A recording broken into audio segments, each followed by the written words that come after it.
Hello everyone, I am Samuel Scott, the kid who runs the video live stream for the Healdsburg Prune Packers, and it is my honor to greet you to the stream on this hot day. It is currently around 96 degrees here at Rec Park, where the Healdsburg Prune Packers will be playing the Walnut Creek Crawdads.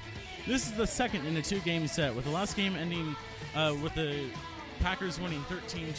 Again, the Packers won the last game away at Walnut Creek. They won 13-5. Analysis of such, however, is not my strong suit.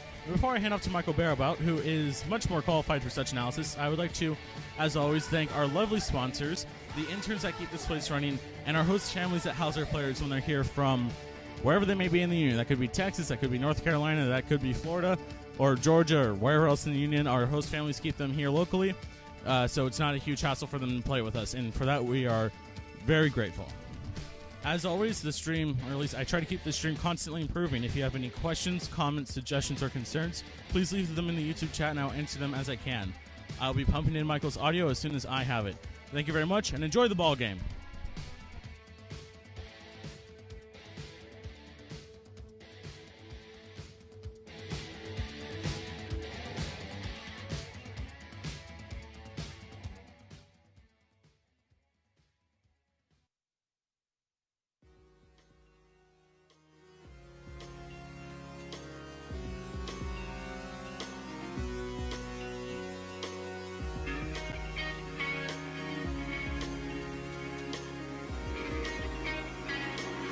I'm not the one you used to be.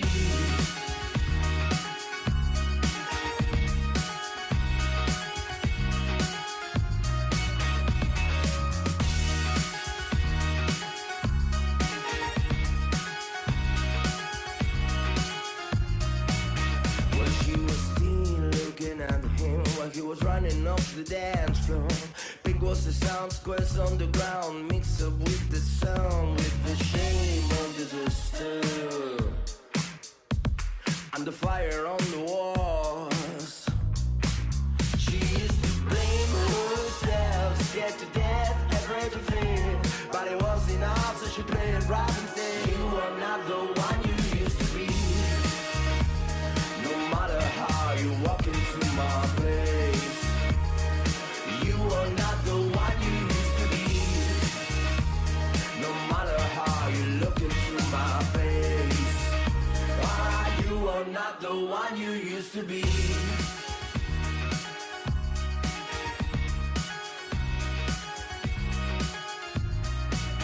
If she was wrong, he was right. What was wrong was a blight, and his spark was satisfied. They used to them satisfied.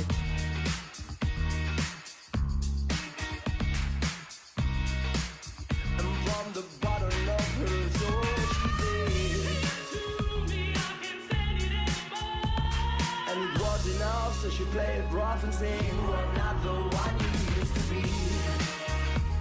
No matter how you walk into my place, you are not the one you used to be. No matter how you look into my face, you are not the one you used to be.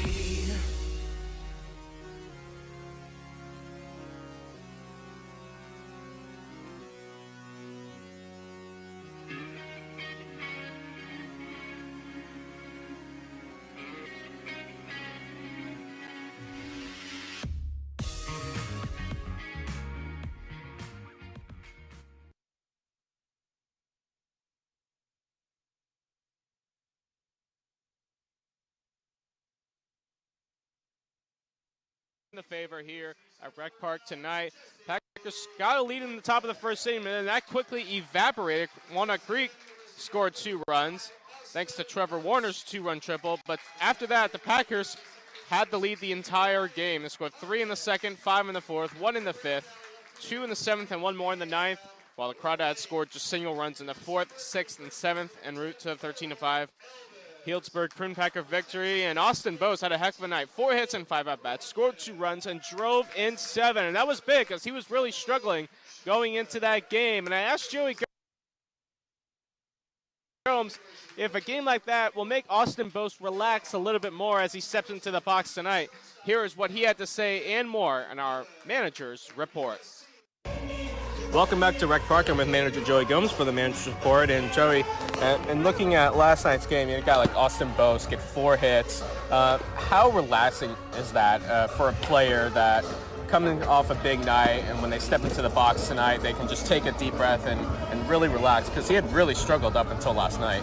You know, the big compliment to the Austin Bose kid is you would not know that he was struggling on a daily basis, other than him joking about it. You know, generally kids that, you know, that come here with, you know, a decent season under their belt, you know, there's a lot of anxiety and frustration and kind of finger pointing when that happens. And to Austin Bose's credit, there was none of that. I mean, he would joke around, just say, hey, team first guy, you know, let me know when the bunt needs to go down. And he offered to throw BP today.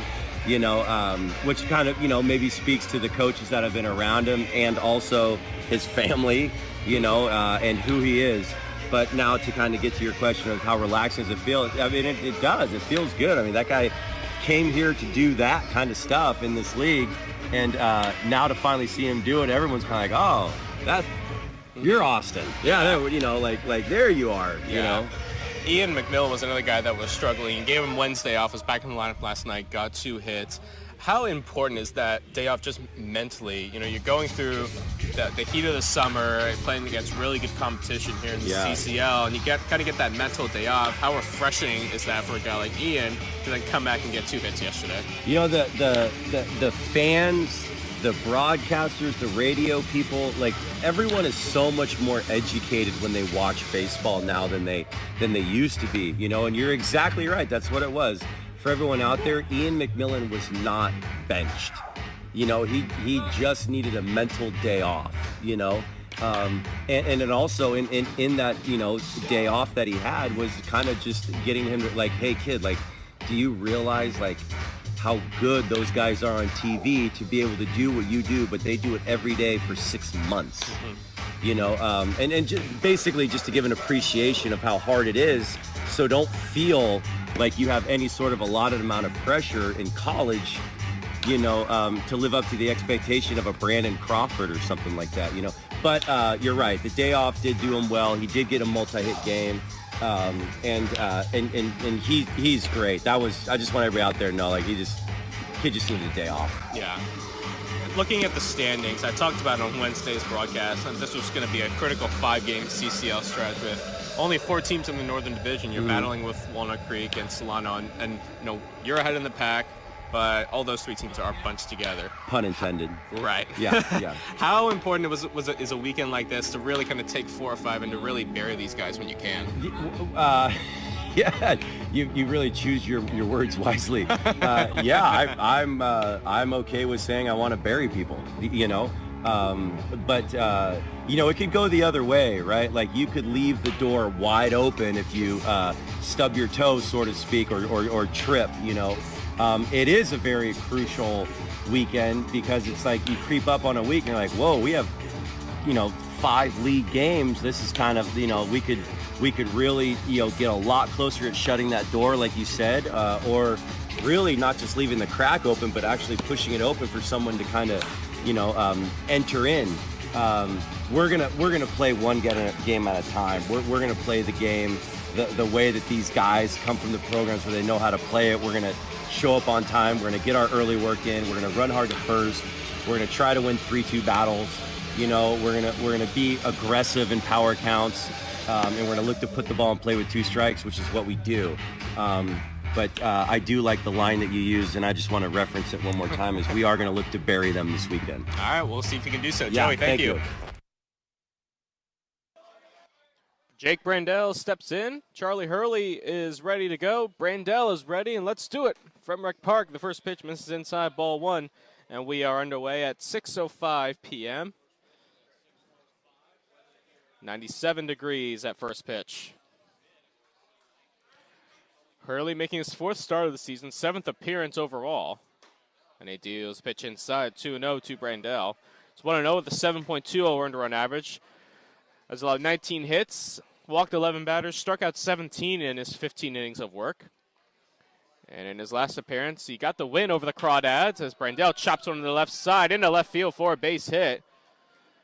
Pivarov had a beat on it, but tripled past him into left for the hit.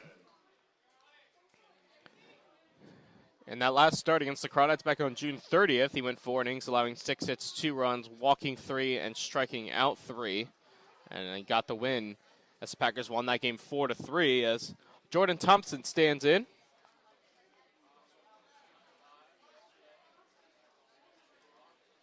Thompson 2 hits and 5 at-bats last night, scored a run in the 13-5 defeat.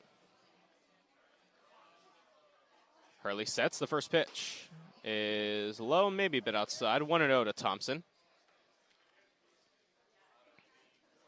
Thompson at 253, no homers, 6 RBIs, has scored 21 runs. And those 21 runs scored lead the Crawdads. And a big swing and a miss by Thompson. Count evens up at 1-1.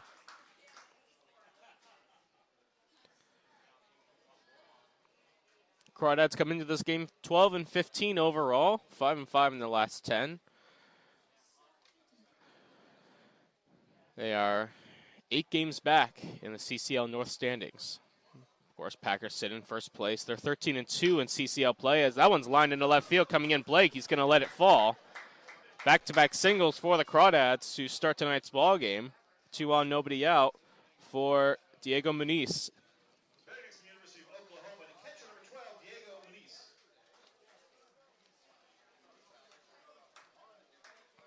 Muniz 1 for 4 last night, scored a run, also walked.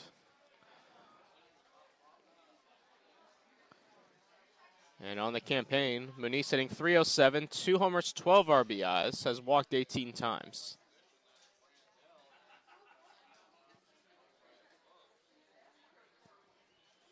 So Hurley in trouble to start the ball game.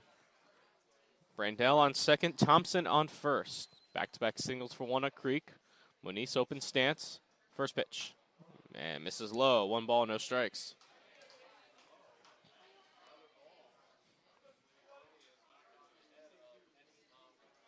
This is Hurley's second outing against the Crawdads. As the 1-0 pitch in there for a strike, 1-1.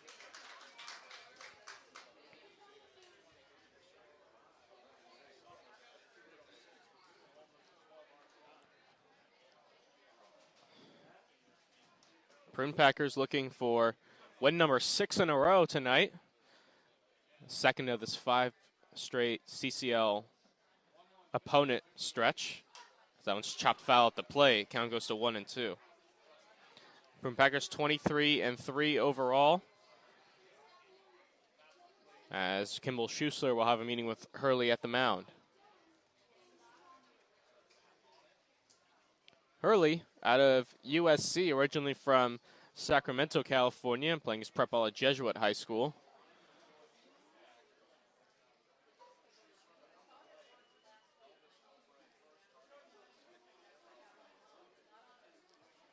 Schuessler behind the plate. Muniz back in the box. Down in the count, 1-2. Hurley checks Brandell at second. Brandell dancing around. The 1-2. Swing and a line drive foul down the left field line. Will stay right here at 1-2. Hurley 6'8", 218-pound right-hander.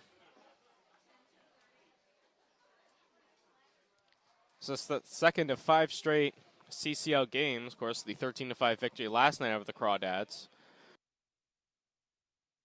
Then they open up a 3-game set with the Mudcats starting tomorrow here at Rec Park, and then a doubleheader Sunday at Vanden High School as the breaking ball drifts outside 2-2.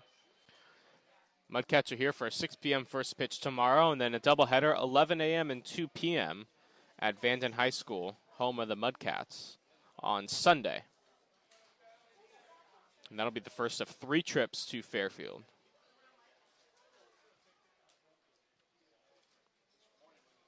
Two. Check swing. Did he go? Yes, he did, says the first base umpire. Muniz down on strikes. Big strikeout for Hurley. And that'll bring up Chase Dabbs.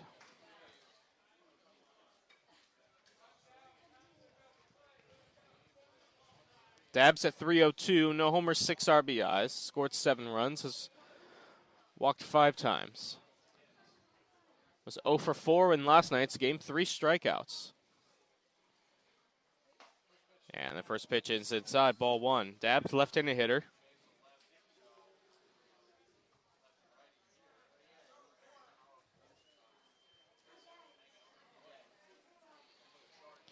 Early checks Brandell at second. Brandell again doing some dancing on the base paths. The 1-0. Swung on a line to center field. Lopez going back and to his left. Still going back. It's going to go over his head and go all the way to the wall. Brandell coming around third. He will score. They're going to send Thompson. He rounds third. The throw from the relay man, McMillan, will not be in time. It's just up the line. It's a 2-run double for Chase Dabbs, and the Crawdads have struck first. It's 2-0.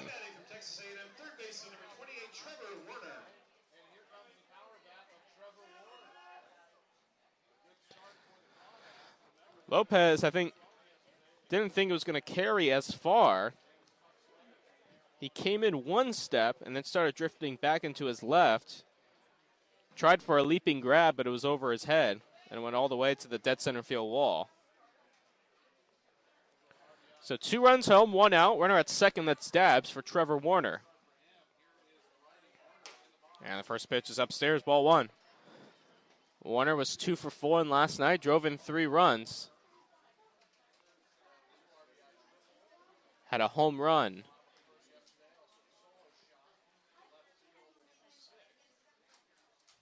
Pitch. Breaking ball in there for a strike, 1-1.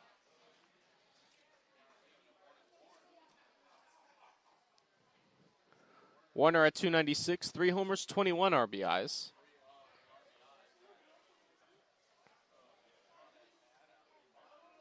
Crawdads hoping to add for more. The 1-1. Check swing in the dirt blocked by Schussler. Warner did not go.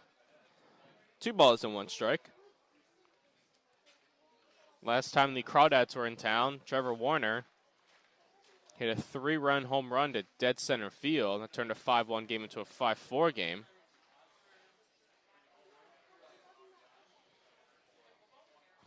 2-1. Fastball right there, strike 2.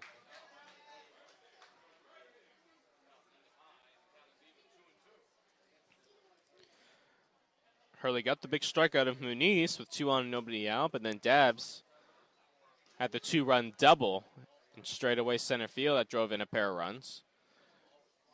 There's a 2-strike count here on Warner. Checks Dabbs at second, the pitch. Swinging a foul, right side out of play. We'll stay right here at 2-2.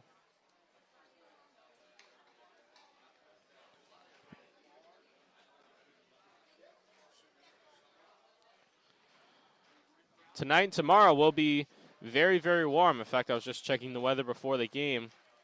Expect to be 106 degrees in Healdsburg. And I'll have to say, thank God we are playing a night game. It'll be a 1-1. 2-2. Breaking ball, swing and a miss, strike 3. Warner down on strikes. 2 strikeouts now for Hurley. And that'll bring up Seth Darter.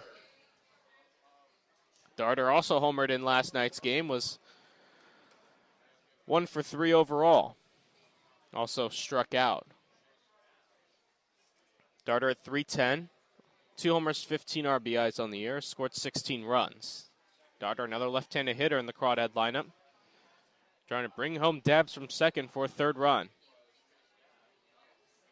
The pitch. Fastball misses just below the zone, 1-0.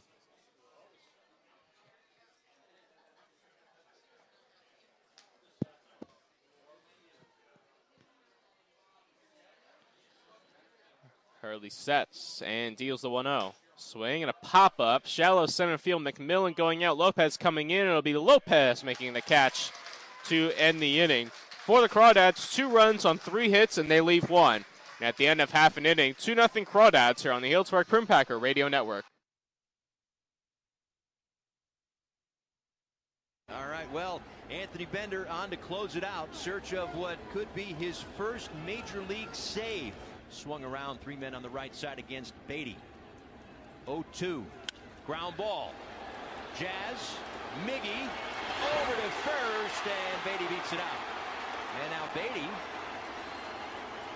hobbling a little bit. Payoff pitch from Bender. Swing and a miss for strike 3. 2 outs Davis in the ninth. Yeah, we talk about this lethal combination all the time between the power sinker at 97 miles an hour, the sweeping action of his slider at 85.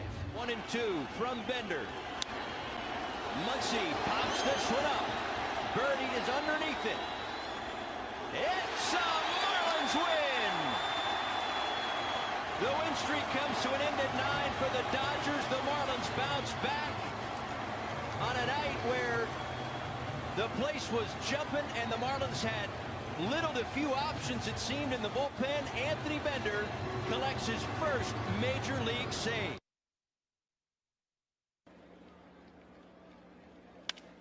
Andrew Vaughn charges this ball up into right field. We are tied. Andrew Vaughn lights up Chapman. We are level at 4. The first run he's allowed all year in the earned column. Well, Andrew Vaughn put a charge into that. Gives you an idea just how powerful he is, because he took it opposite way. Not just that play in general. The Phillies have had a really bad year defensively. And Oh, is that number 1? Andrew Vaughn, I told you guys, this would be the night. Andrew Vaughn picks up his first big league home run. Had that feeling in my bad knee, guys. Turn the lights on at least. See the kid run around the bases.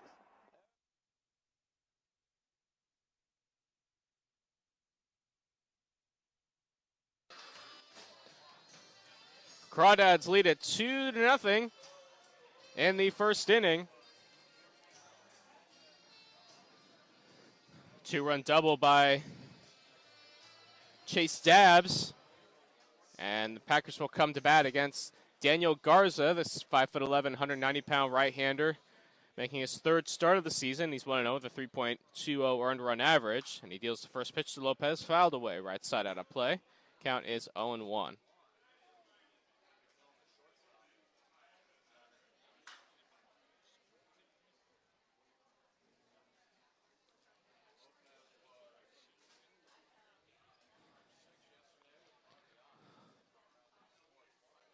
Oh, 1. Pitch misses inside. 1 ball, 1 strike. Lopez, 2 hits and 6 at-bats last night. Scored a pair of runs, drove in a run.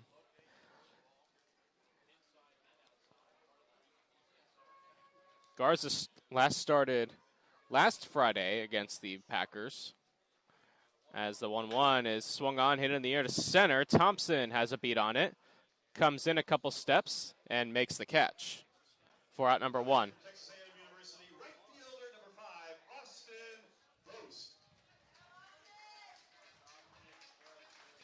So 1 out for Austin Boast.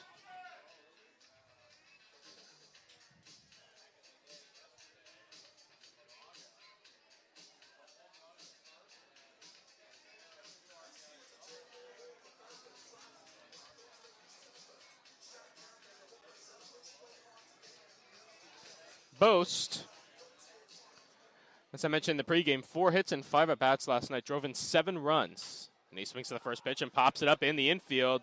Darter and Esparza converging. It's Esparza just to the left of second base, making the catch. 2 quick outs on the mound for Daniel Garza. That'll bring up Ryan Targich.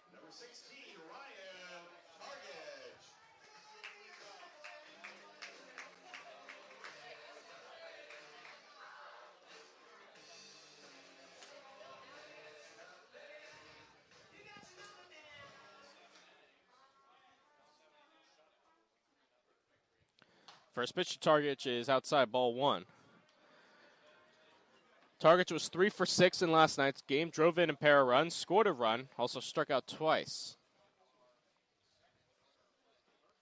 And he takes inside 2-0. Targich at 329, 3 homers, 25 RBIs, has scored 29 runs. Switch hitter batting left.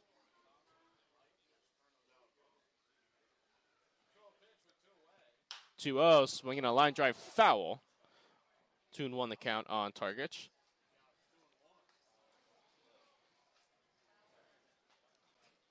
Packers facing an early deficit as they did yesterday Crawdads scored 2 runs in the bottom of the first, take a 2-1 lead, but the Packers then responded with 3 of their own as Targich lines one into left field for a base hit. So he's aboard with 2 out, and that'll bring up Cam Blake.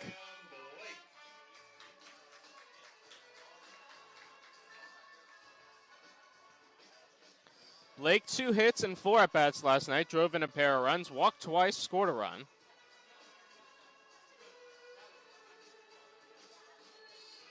And on the year, hitting .400, 2 homers, 10 RBIs. He's playing in his 6th game with the Prune Packers. Blake, left-handed hitter. Garza trying to keep this inning scoreless. Breaking ball misses outside. 1 ball and no strikes.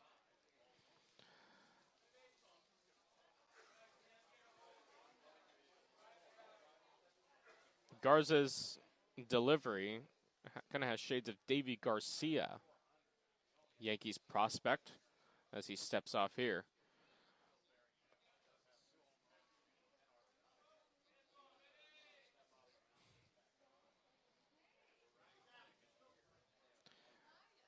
Runner on first, that's Targich after the 2-out single. Blake ahead in the count 1-0, the pitch. Breaking ball misses inside, 2-0.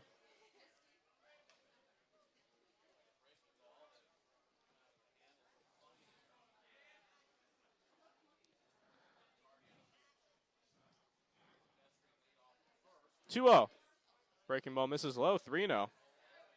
Lincoln Potters will be taking on the Yuba Sutter Gold Sox at Calusa Casino Stadium tonight. Potters have been playing very well as of late. Had won 6 or 7 games in a row before losing last night to the Medford Rogues as Blake takes strike 1, 3-1.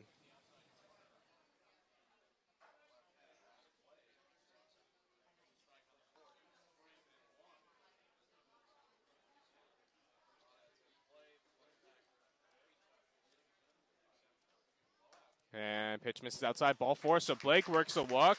Very quickly, 2 base runners now with the Packers with 2 outs. And that'll bring up Cole Elvis.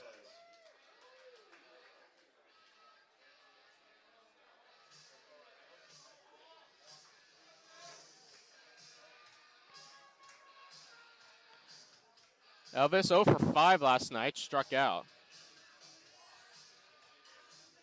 2 on, 2 out.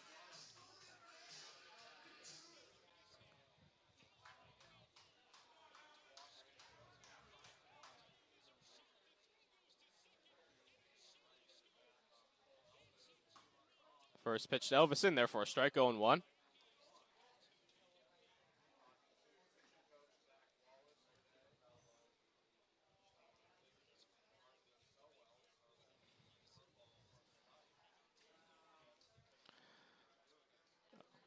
Two on, 2 out. And a big swing and a miss by Elvis, quickly 0-2.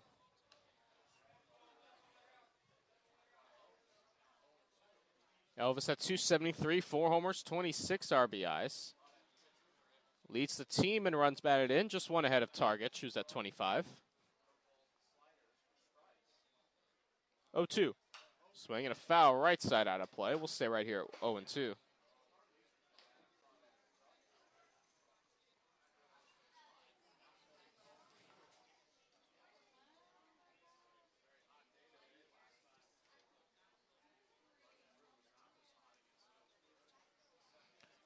Garza sets, checks Targich at second, delivers the 0-2.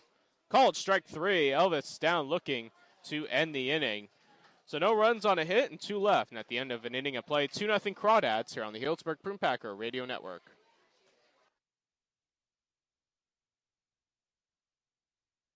We believe student athletes should never have to suffer in silence. We believe the stigma surrounding mental health needs to end. We believe you don't have to walk alone. Thousands are here, surrounding you in battle. Together, we will walk. Together, we remind you that your life has value. Together, we raise 3, because mental health matters, and there is hope.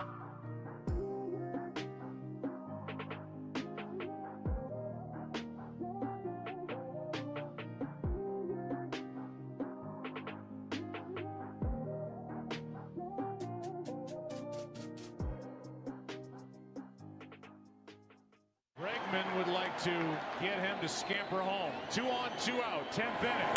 That's in the air to left. Here comes Fisher. Throw by Ethier. Astros win it in 10.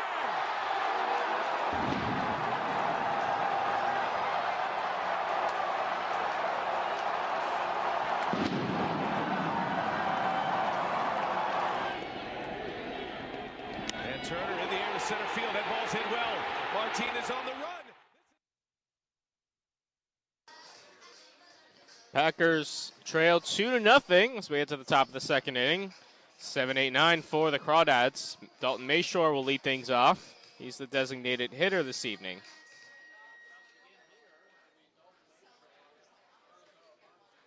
Charlie Hurley looking for a scoreless second after giving up the 2 runs early. And the first pitch misses low, ball 1.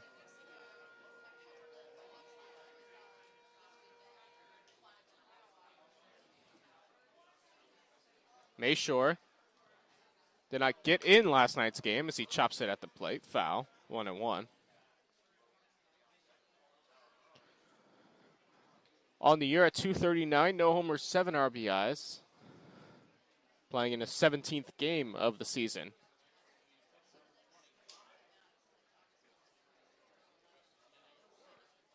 The 1-0, or excuse me, the 1-1 misses in the dirt.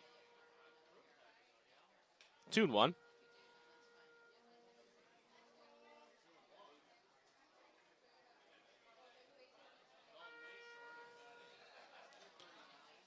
Mayshore, right-handed hitter, facing the right-hander Hurley, who winds and deals the 2-1. And that's in there for a strike on the inner half, 2-2.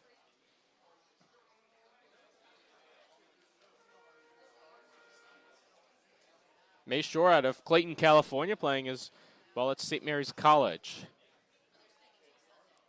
2-2 pitch, swing and a miss, strike 3. A beautiful breaking ball from Hurley, who has his 3rd strikeout. And that'll bring up Kura Nozawa Burns.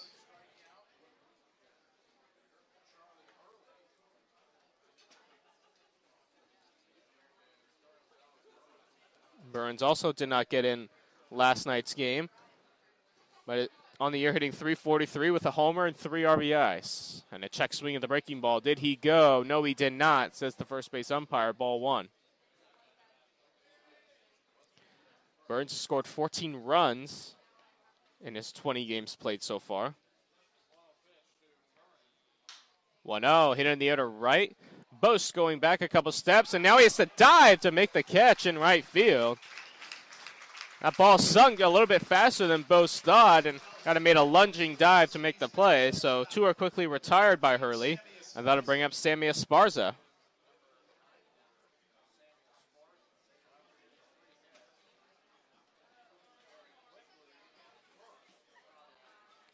Esparza at 227, no homers, 5 RBIs, has walked 9 times.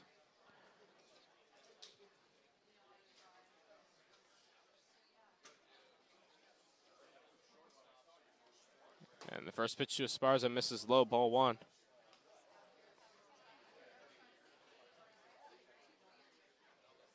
Two 2-0 Crawdads, top of the second inning from Rec Park. Second of 2 between the Crawdads and the Prune Packers as the breaking ball is in there for a strike, 1-1.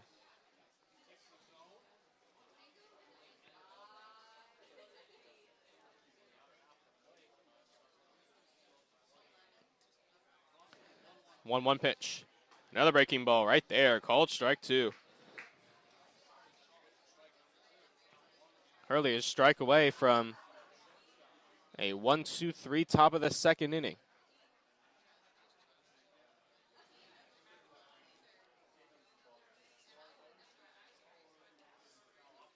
Hurley taking a lot of time, now has what he likes. Winds and deals the 1-2. Swing and a foul over the Crawdad dugout, out of play. Count will stay at 1-2.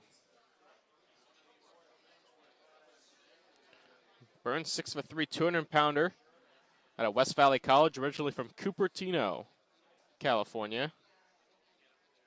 Esparza swings and misses at a pitch in the dirt. Schuessler has to throw to first for the out. Hurley's 4th strikeout, and also scored a 2-3 putout as Crawdads go down 1-2-3 in the second. And at the end of an inning and a half, 2-0 Crawdads here on the Healdsburg Prune Packer Radio Network. Walk-off home run for Justin Turner. The Dodgers are up 2-0, and they are going crazy.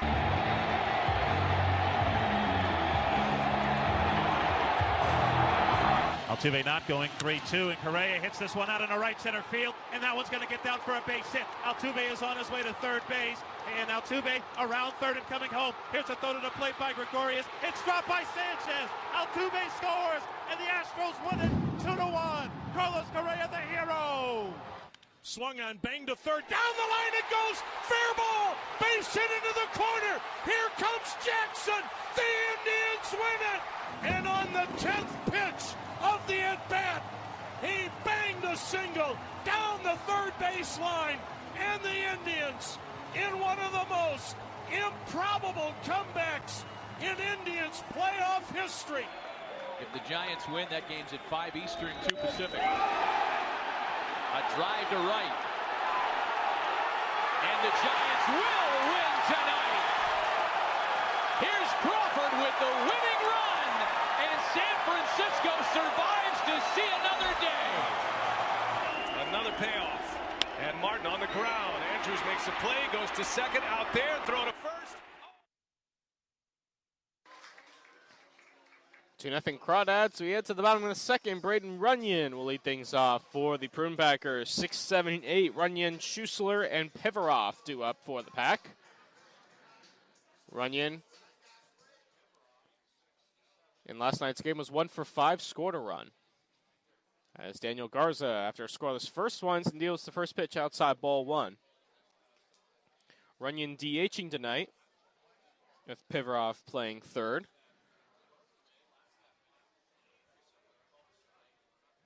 And the pitch fouled back to the screen. Count goes to 1-1. Runyon at 302, 1 homer, 10 RBIs.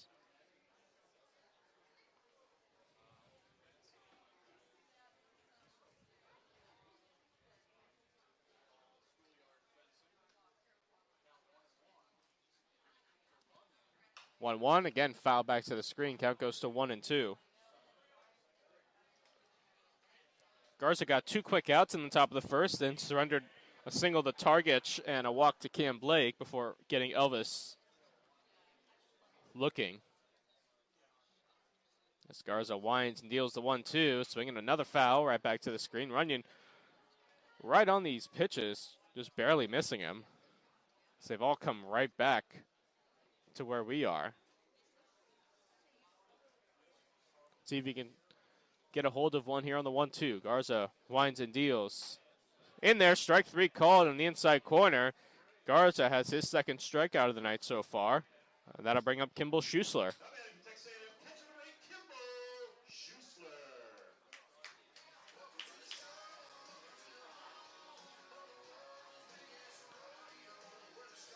Schussler not in the lineup last night.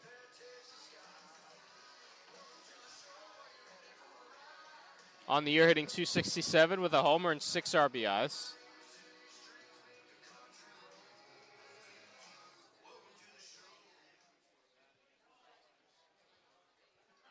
First pitch to Schussler is in there for a strike on the outside corner, 0-1.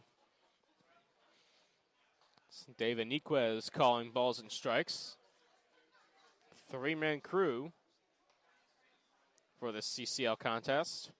And a big swing and a miss by Schussler, quickly 0-2.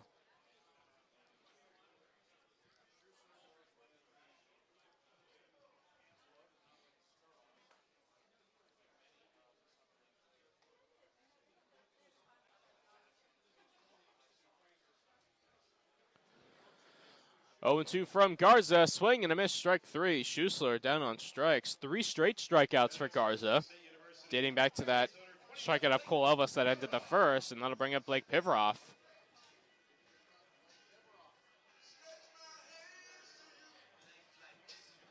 Pivarov came in off the bench, got a hit in his only at bat.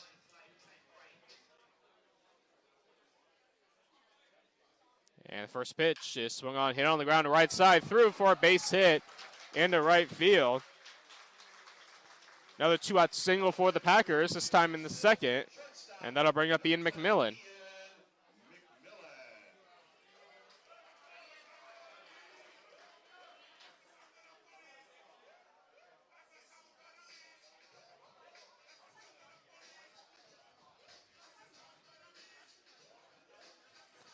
McMillan at 261, 2 homers, 19 RBIs. Had 2 hits in last night's game after getting Wednesday's game off. As the first pitch is fouled back to the screen. McMillan way out in front there, 0-1. And you're in the manager's report with Joey Gomes that felt that Ian just needed a day off Wednesday. Wasn't necessarily benched, but needed that mental day off to kind of regroup and feel refreshed going into last night's ball game, and it certainly paid off. As the 0-1 pitch is low and gets by the catcher Muniz and actually goes into the Crawdads dugout. And Pivaroff will move to second as home plate umpire Dave Nikos will go get a new set of baseballs. McMillan scored 3 times in last night's game.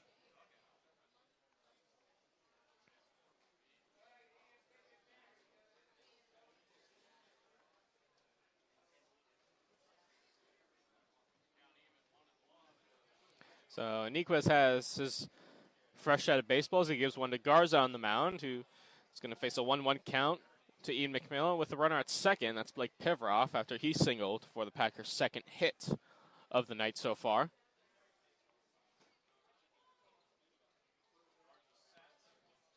Garza set at the belt, checks Pivaroff at second, has a long look, now deals the 1-1. Inside, 2 balls and 1 strike.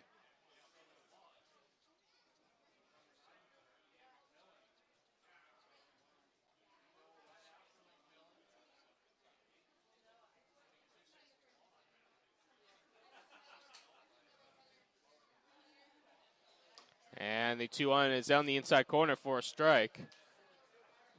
Count goes to 2-2.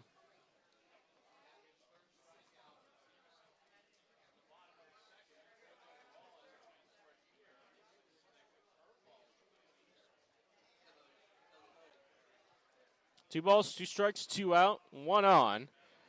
And a 2-0 lead for the Crawdads. In the second, Garza sets, checks Pivaroff at second, deals the 2-2, swinging a pop-up, right field, coming in, Burns going out, Darter, Burns will make the catch, and they collide in right field. Oh my goodness. Oh my goodness. Burns made the catch, collided with Darter, and Darter is down. Face down into the outfield grass, and Burns himself is shaken up.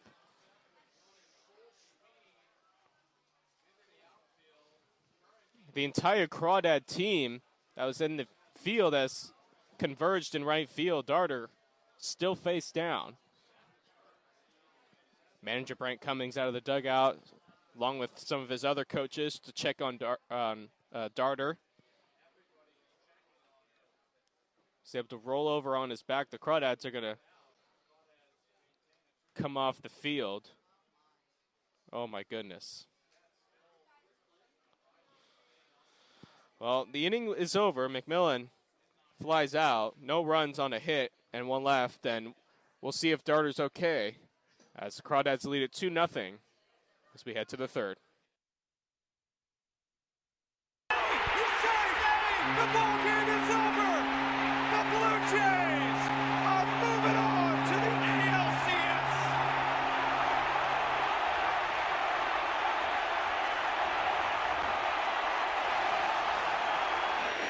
Even though they've turned a lot of double plays. Oh, there's a drive to deep left field, and the ball game is over.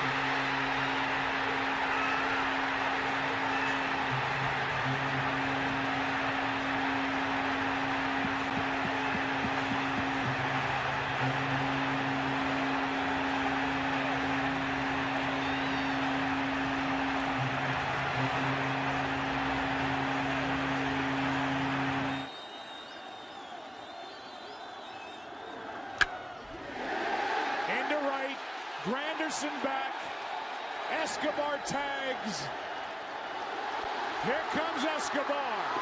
The Royals win game 1. Hosmer drives home the winner in the 14th. Travis Ishikawa hits one into right. The Giants win the pennant.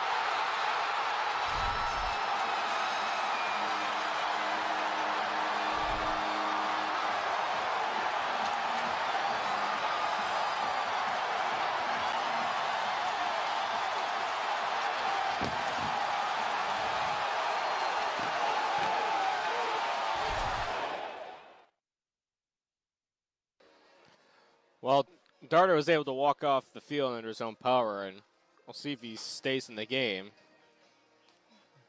Kind of frightening seeing in right field with Darter and the right fielder Kuronozawa Burns colliding after Burns made the catch. But he's able to walk off the field, and we're ready to go here in the third. Crawdads lead it 2-0. Crawdads have the top of the lineup, led off by Jake Brandell. Brandell singled and scored in the first. And the first pitch to Brandell is low, ball one. Brandell led off the game with a single and came around to score on Chase Dabbs' two-run double.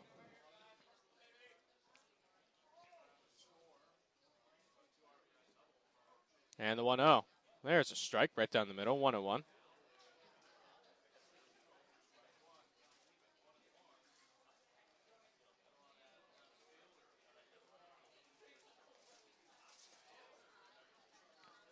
Brandell slightly open stance from the right side to 1-1. Big swing and a miss, 1-2 on Brandell.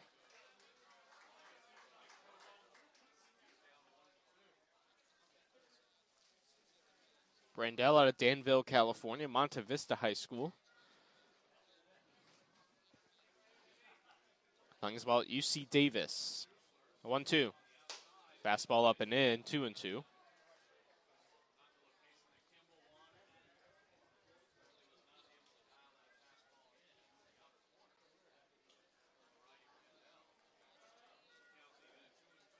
Two balls, two strikes, the pitch. Swing and a miss, strike three. Brandell down on strikes. As Schussler will apply the tag. One out here in the inning. That's Hurley's fourth strikeout of the night, and that'll bring up Jordan Thompson.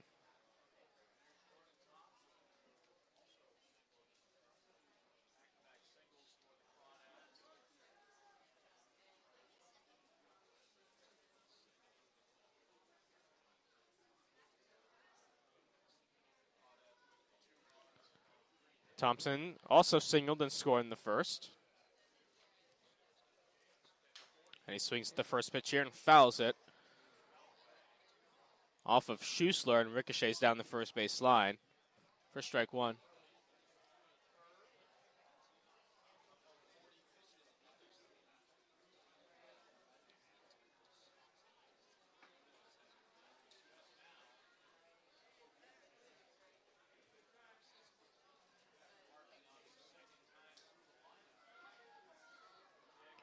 Oh, 1 on Thompson. Where is he from? Born Texas. In Champion High School. The L1 is low. Oh, no, actually, it's in there for a strike. A little bit of a late call, and Thompson has a smile. So the count's 0-2.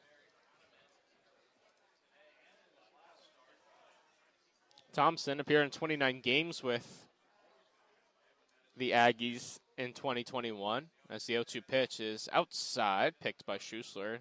Drickles behind him, 1-2. Hit .385, homer and 3 RBIs.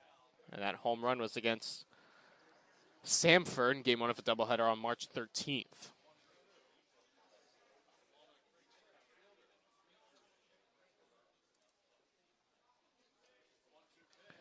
One, two, swing and a miss, strike three.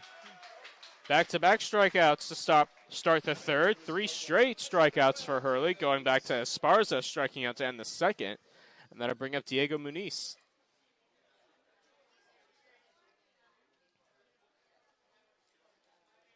Muniz struck out swinging in the first, got called out on a check swing by the first base umpire.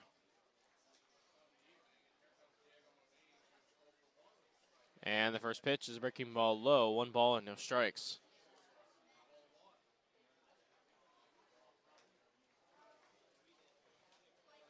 If you want to picture Monisa's stance, it's kind of like a mix of Evan Longoria and Manny Ramirez. He's got the open stance as the breaking ball takes high, but he has the bat movement of Manny Ramirez. It's quite literally those two players' batting stances were just like mixed into one, and that's what Munisa's stance is. Holds the bat slightly above his helmet. Open stance, the 2-0 is way outside, 3-0.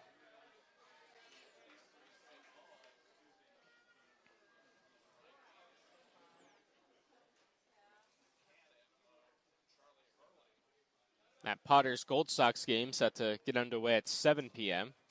at Calusa Casino Stadium. The 3-0. Right down the middle for a strike, 3-1.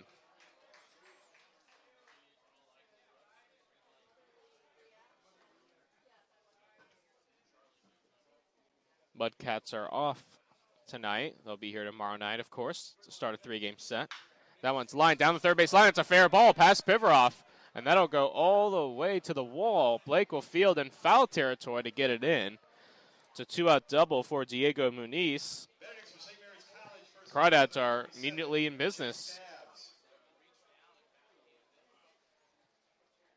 And 2 out for Chase Dabbs, who drove in a pair of runs with his double in the first.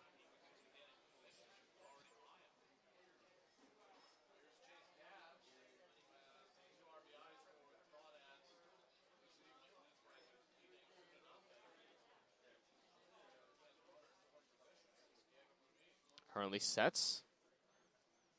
Checks Muniz at second, a long look, and now will step off. Dabbs' double went to straightaway center field. Lopez started to come in and then drifted back, and by then it was too late. It was over his head and went all the way to the wall. The Crawdads were able to score both runs, and that's where we stand at this point as the first pitch is up and away. Ball 1 to Dabbs. Dabbs, left-handed hitter.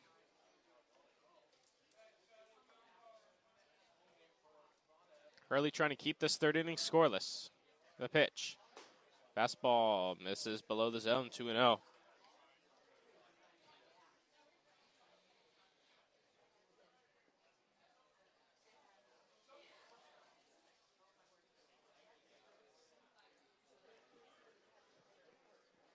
Two-0 pitch to Dabbs outside 3-0. Hurley all of a sudden having trouble fighting the strike zone after striking out 3 batters in a row. Went 3-1 on Muniz, who then doubled, and now is 3-0 on Dabbs.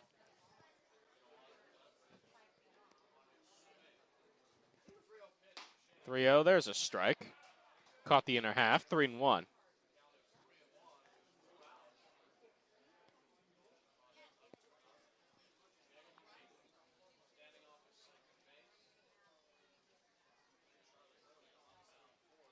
Three balls and a strike, 2 out. We're in the third.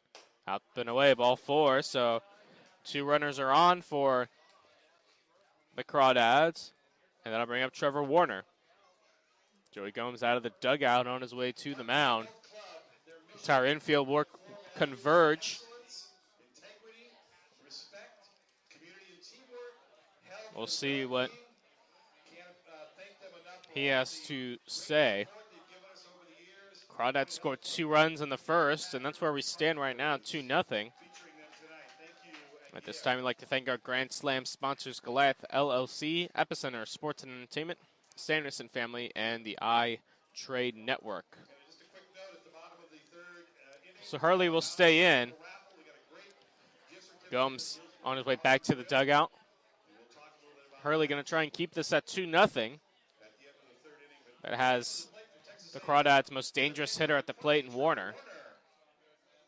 He got Warner to strike out in the first.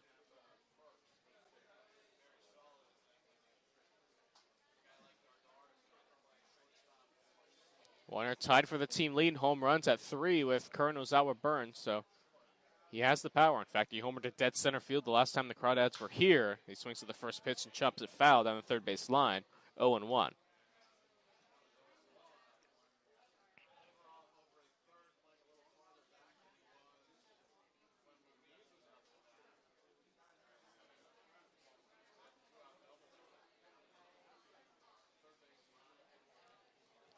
Moniz on second, Dabs on first.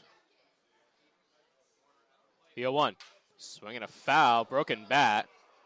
He'll have to get a new piece of lumber. The count will go to 0-2. The ball hit off the Crawdad dugout, and the bat went flying right back to the screen, actually.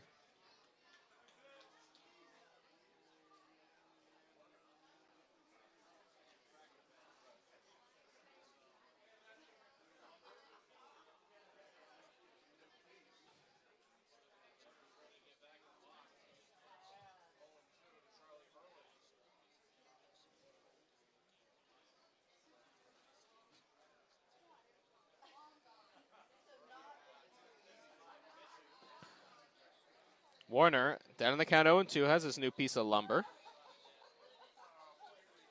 In a big spot. 2 on, 2 out. Crawdads already lead at 2-0. Hoping to really put the Packers on their heels. The 0-2. On the outside corner, not in time. Throw to first, not in time, but they're going to call Warner out, strike 3 anyway, to end the inning. Kind of a late call by home plate umpire Dave Iniquez for the strikeout, and that ends the inning. So no runs on a hit and 2 left. At the end of 2.5 innings of play, 2-0 Crawdads are on the Healdsburg Prune Packer Radio Network. The bunt, perfect. Wild throw, and the Giants win game 3.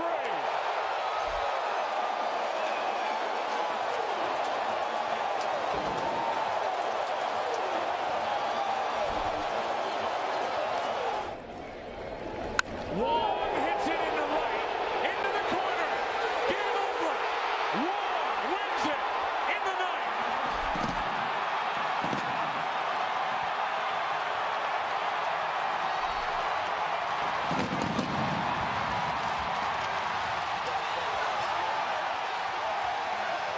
Now looking for a 2-out hit. Pass through into left field. The Kansas City Royals are walking off into the ALDS.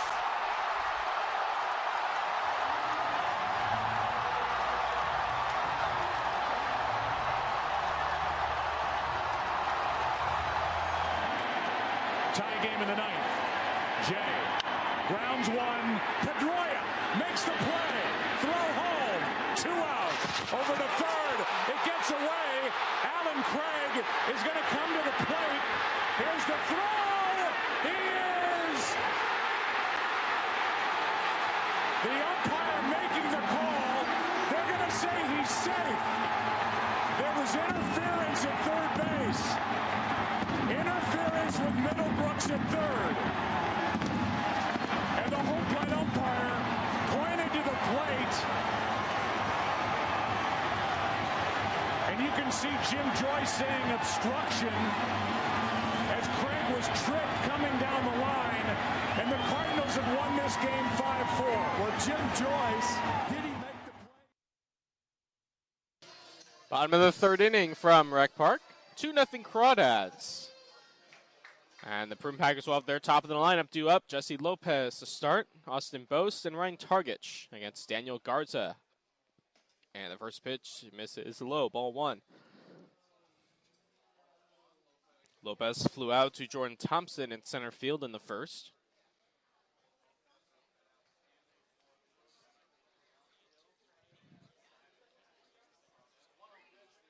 One up pitch drifts outside. 2 balls and no strikes. Daniel Garza, 2 straight scoreless innings. He's given up 2 hits, 1 in each inning. Walked a batter in the first. That was Cam Blake. 2-0, breaking ball in there for a strike. 2-1.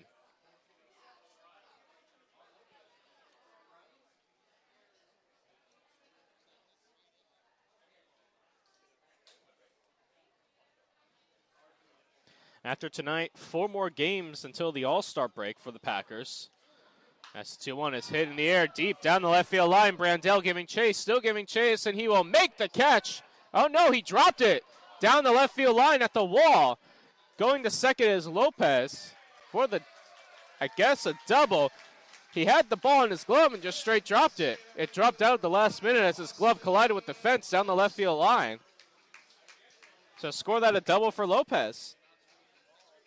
I'm glad to know I wasn't the only one that saw that because the Crawdads broadcaster is here, and he said the same exact thing that I did.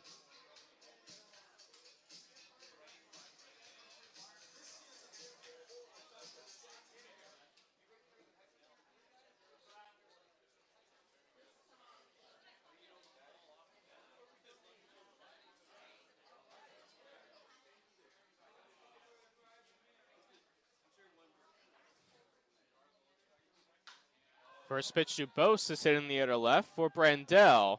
He's got another chance. This time he makes the catch. Lopez is going to attack and go to third. The throw is not in time. Lopez able to slide underneath the tag of Warner at third.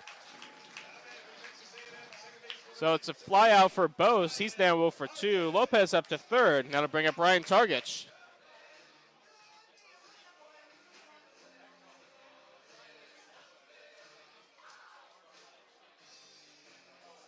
Target singled in the first, was left stranded.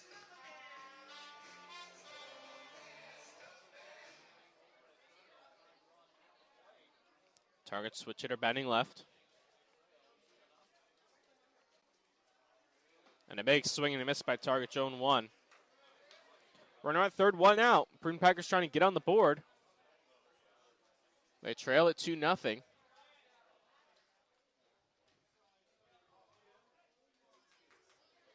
Garza sets the 0-1. Swinging a line drive in the left center field. That's going to get down for a base hit and go all the way to the wall.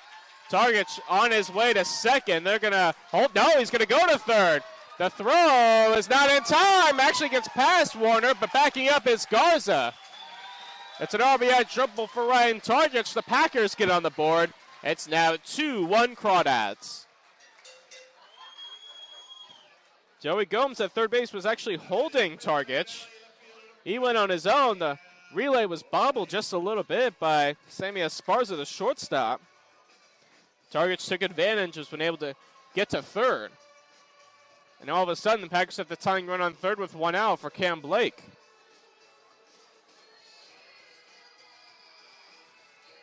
Blake, like I said, walked in the first.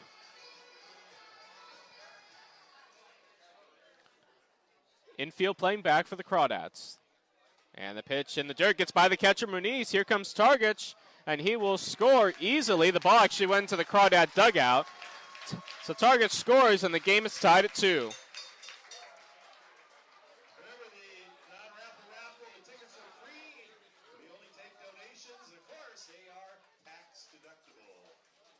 So Blake ahead in the count 1-0, and this game is now tied at 2.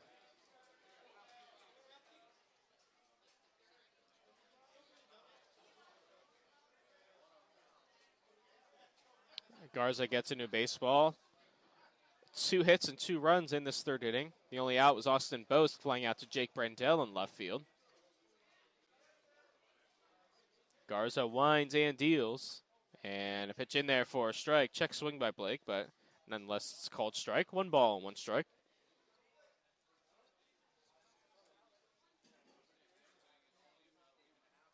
And the 1-1 pitch misses low. 2 balls and a strike.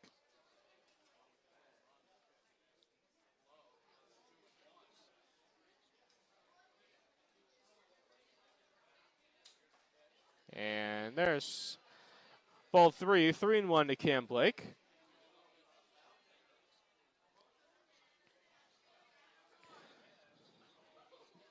Packers hoping to take the lead now as the 3-1 pitch is fouled off of Blake at the plate, so the count run full 3-2.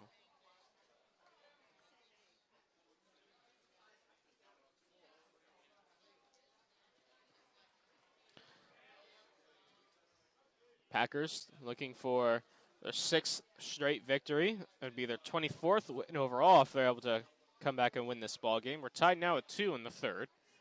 Pitch is on the outside corner. Strike 3 called. Blake thought he had ball 4. But he goes down looking. Now to bring up Cole Elvis.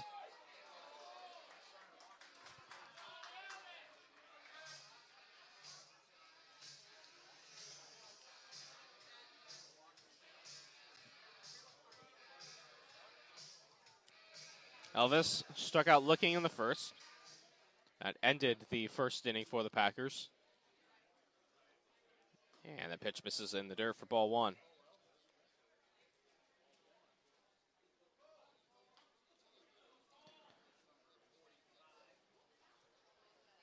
1-0. Check swing. Did he go? No, he did not, says the first base umpire. 2-0.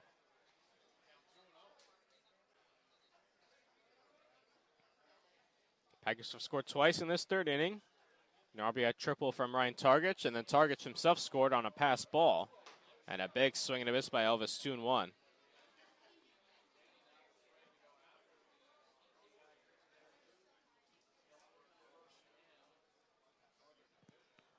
2-1, a big swing and a miss. Count goes to 2-2. Packers are 8 games ahead of the Crawdads in the CCL standings, 7 games ahead of the Potters and Mudcats. 2-2. Outside, count runs full, 3-2. Packers can really officially bury the Crawdads with a win tonight. 3-2. Swing and a pop-up into right. Burns comes in a few steps to make the catch to end the inning. So 2 runs on 2 hits and nobody left. And at the end of 3 innings of play, we're tied at 2 here on the Healdsburg Prune Packer Radio Network. The home plate umpire, Dana DeMuth. A remarkable play by Pedroia's dove to his right on the short hop, gets the first man. Watch Craig in the background going to third, so the first man is out. The throw is wide, and now Middlebrooks can't get out of the way. Obstruction is called. Craig, who can't run, normally would have been out at home. Saltalamacchia making a great play. There's 1 out. That's the second wide throw at third. There's the obstruction. Middlebrooks. Unbelievable. This game ends with an obstruction call. This game ends 5-4 because of that right there. Behind on the count, 3-1. That's a base hit. Red Sox win it. This series tied at a game apiece.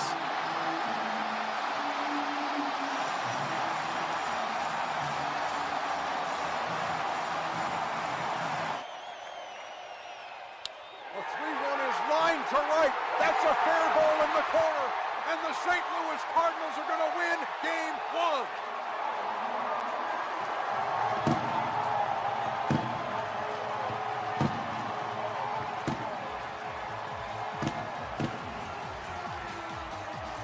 Uehara is a strike-throwing machine.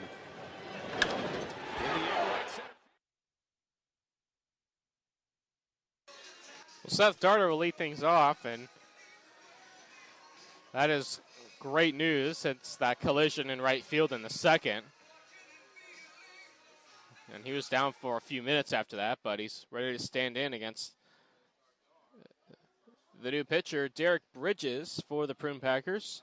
And the lefty deals breaking ball inside. 1 ball and no strikes to start the 4th.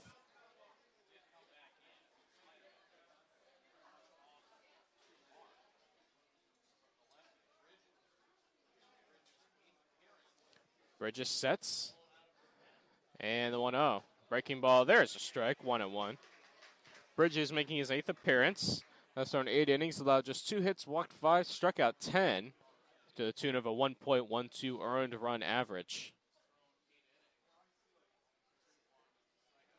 Bridges sets, deals the 1-1. Fastball in there for a strike, 1-2.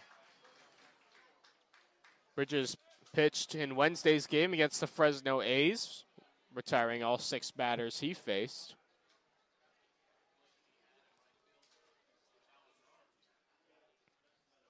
One-two.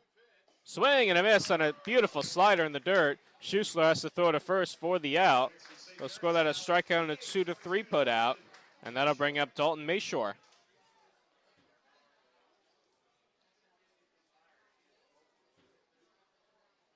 Mayshore struck out swinging in the second.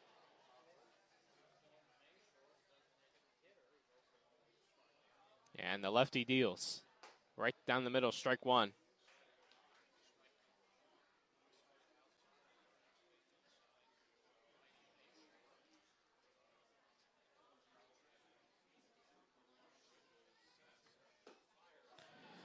One swing and a miss, strike two on Mayshore.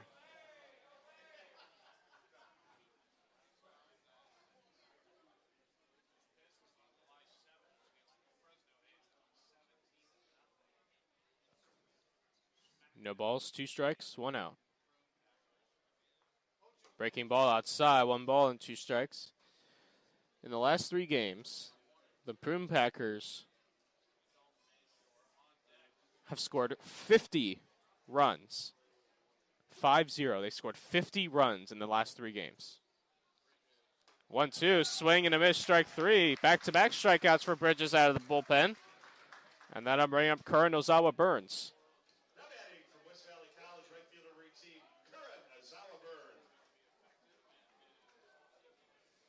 They scored 20 runs in the first game of the Fresno series on Tuesday, 17 runs on Wednesday's game, and they scored 13 last night. We'll see what they end up with tonight as Bridges steals up and away ball 1.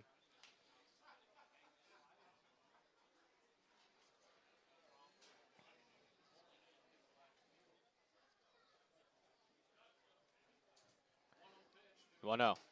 Pitch misses upstairs. 2 balls and a strike. Burns flew out to Boston right. That was in the second.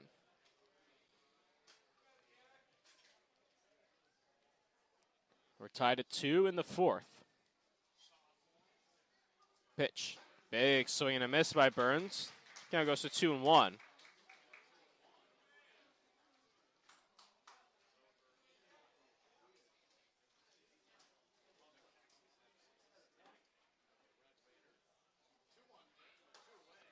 Two-on pitch misses inside. Count goes to 3-1 on Burns with Sammy Esparza waiting on deck.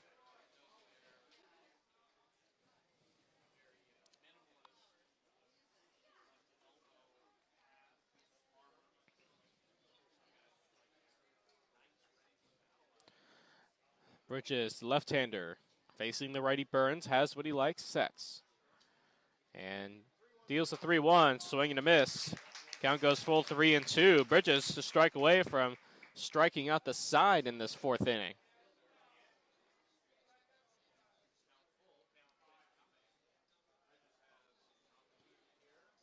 Let's see if he can do so. He sets at the belt. And the payoff pitch. Swing and a miss, strike 3. He does strike out the side. Derek Bridges. Fantastic first inning out of the bullpen as he holds the Crawdads scoreless. And at the end of 3.5 innings of play, we're tied at 2 here on the Healdsburg Prune Packer Radio Network.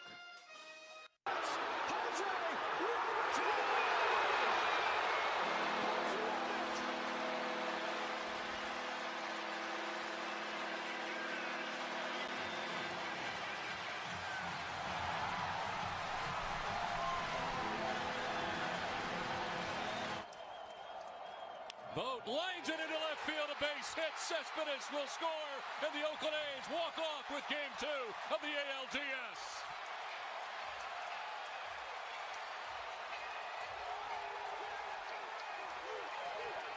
Three-two, and a drive hit deep to left field. Looking up, way back, it's gone.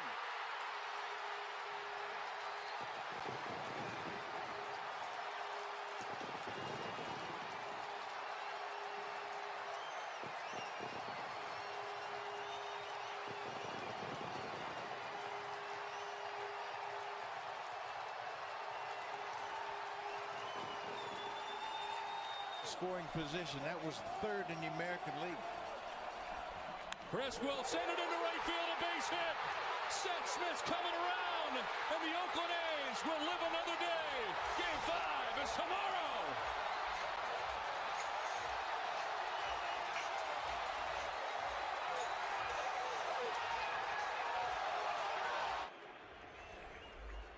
Since being in the bullpen. Did he do it again? He did!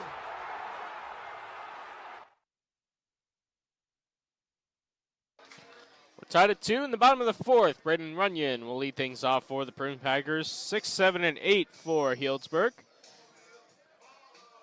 Runyon struck out looking in the second off of Daniel Garza, who's back out for his fourth inning of work.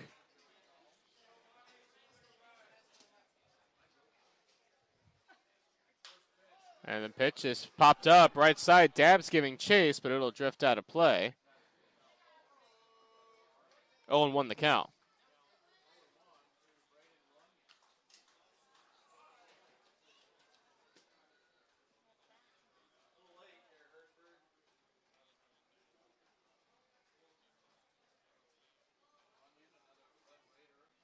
Oh, 1. Big swing and a miss on the breaking ball. 0-2. Runyon DHing tonight.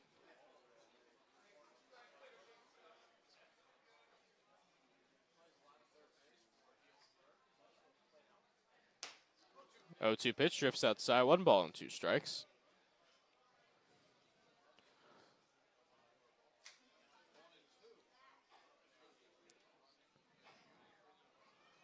Runyon takes inside. Count runs to 2-2 to the 6', 225-pound right-handed hitter.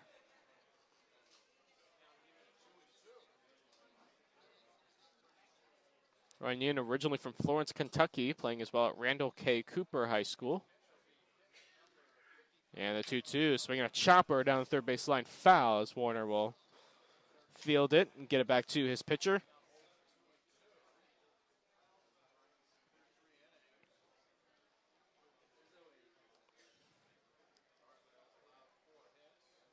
Garza winds and deals the 2-2, swinging another foul. This time, right side out of play. We'll stay right here at 2-2.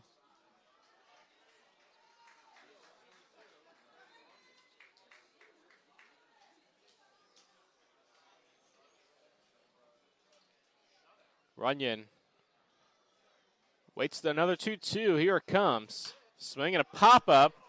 Right side in the infield. Dabs underneath it, and he makes the catch for out number 1. 1 retired for Kimball Schuessler.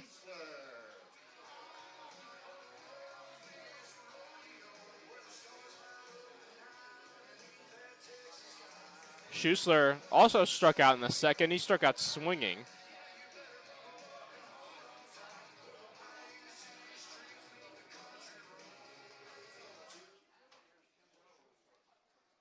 First pitch to the Packer backstop is outside for ball 1.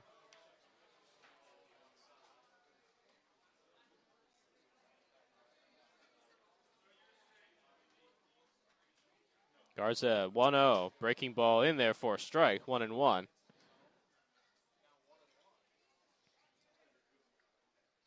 All 6 CCL Southern teams playing tonight.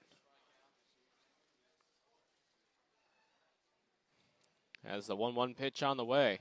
Swinging another pop-up, this time shallow right field, going out Darter, and Burns coming in. It's Burns this time calling him off to make the catch for out number 2.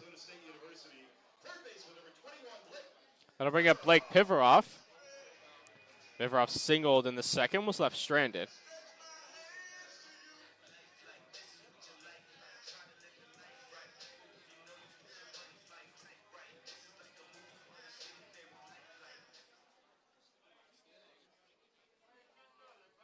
Pivaroff, left-handed hitter, trying to get something started with 2 out in the 4th, and he swings and misses 0-1.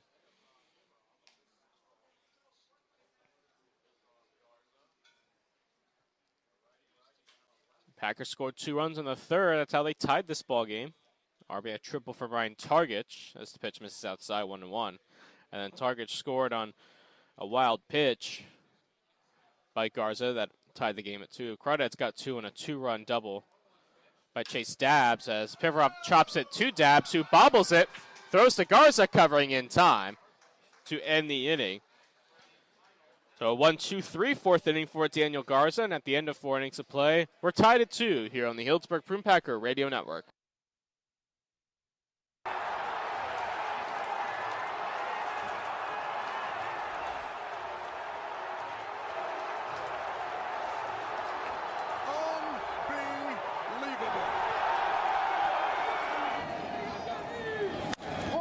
Swinging a high, deep drive, and that's going to win it for the Detroit Tigers. the score, and the Tigers are going to Oakland up 2-0.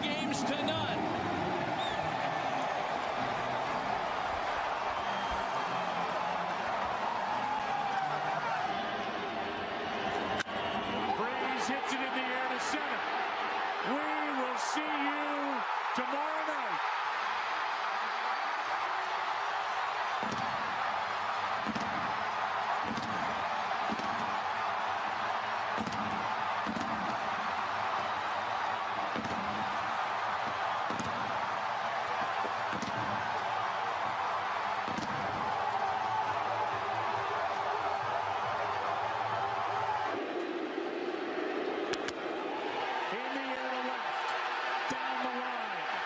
This ball ends it.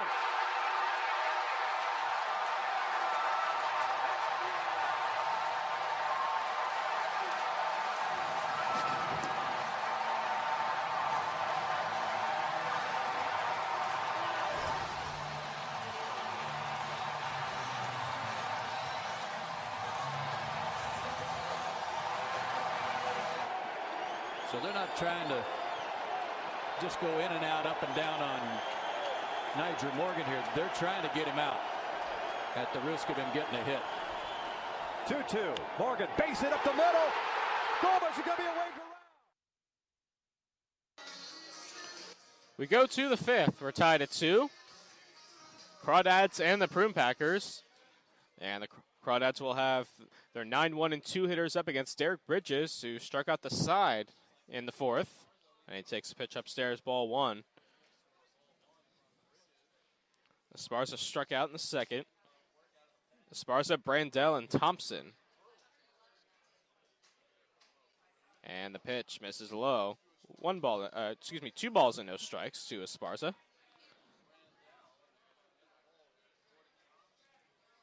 Crawdads looking to regain the lead in this 5th inning. They led 2-0. Packers tied in the 3rd as Bridges deals a strike, 2-1.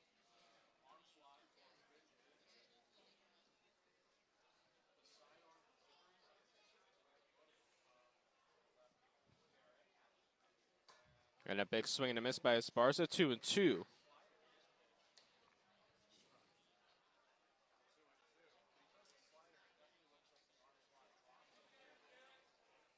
Bridges looking for his 4th straight strikeout out of the bullpen. He sets and deals the 2-2 up high and goes all the way to the backstop off of Schussler's glove. So that'll run the count full 3-2. He went 3-2 on Burns and got the strikeout to end the 4th inning. Let's see if he can do it again with Esparza to start the 5th. Full count offering, up and away, ball 4. He does not, so Esparza walks. Crawdads have a leadoff base runner, and that'll bring up Jake Brandell.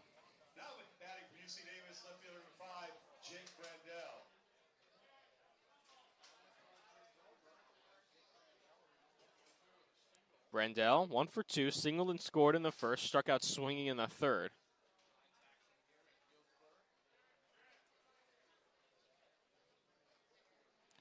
Packer pitching has struck out 9 Crawdad hitters to this point.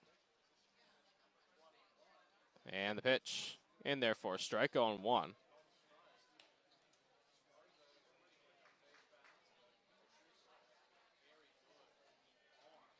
The only Crawdad hitter not to strike out at this point is Chase Dabbs, who's doubled and walked. All 8 other Crawdad hitters have at least 1 strikeout to this point, as Bridges throws over, getting back as Esparza.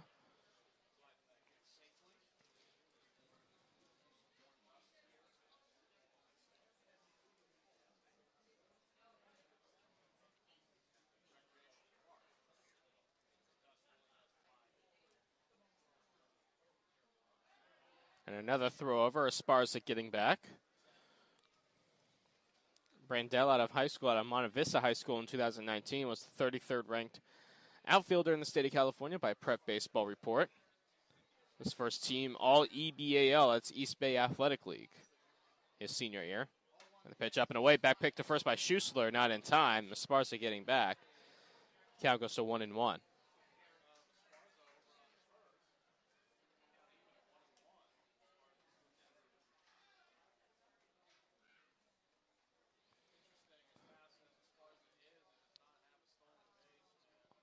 Brandell steps in with a 1-1 count. The pitch. Up and away. It's the third pitch this inning that's really sailed and gotten away from Bridges, and Schuessler has had to pick it out of the air. This count goes to 2-1.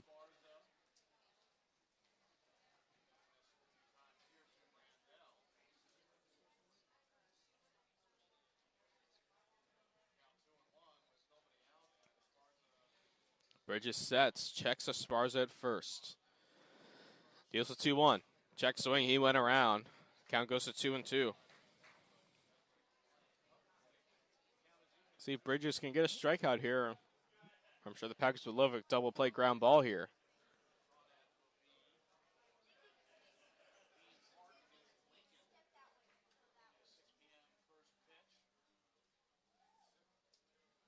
Bridges sets. Getting ready to deliver the 2-2. Here it comes. Breaking ball hit right into the Packer dugout. We'll stay at 2-2.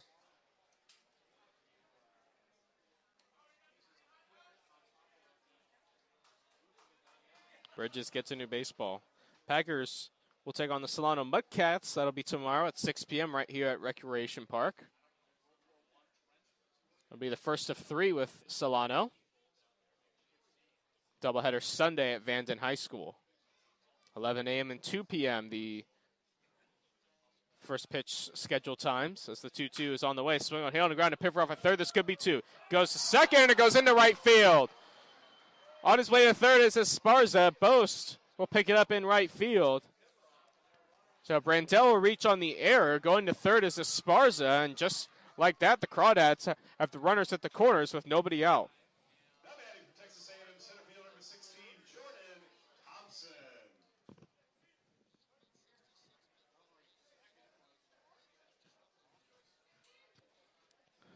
Thompson 1 for 2, singled and scored in the first, struck out in the third. Bridges going to have to try and tightrope out of danger here. Esparza at third, Brandell on first, nobody out. We're tied at 2 in the fifth.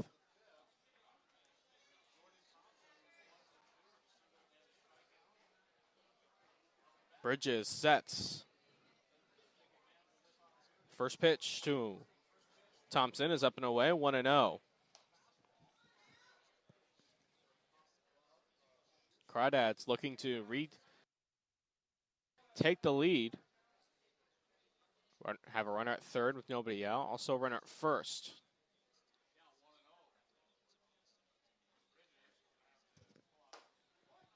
And there's a strike, 1-1.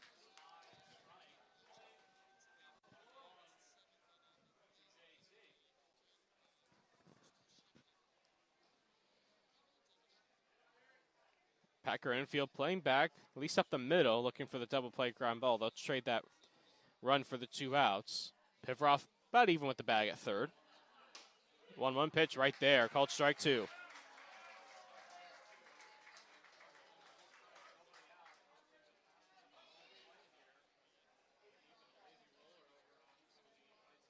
The top 4 hitters in the Crawdad lineup have all of their hits to this point, and they each have 1. Crawdads with 4 hits. 1 ball, 1 strike. 1 ball, 2 strikes, rather, and throw over to first. Getting back is Brandell.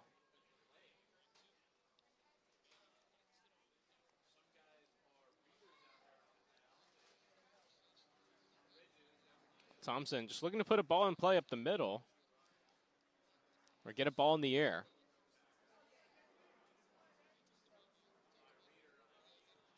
Down the count, 1-2. Bridges sets. And deals the 1-2. Swinging a foul right back to the screen. We'll stay right here at 1-2. Big spot in this ball game in the 5th inning. Outside of that 3rd inning, Daniel Garza has been terrific for the Crawdads.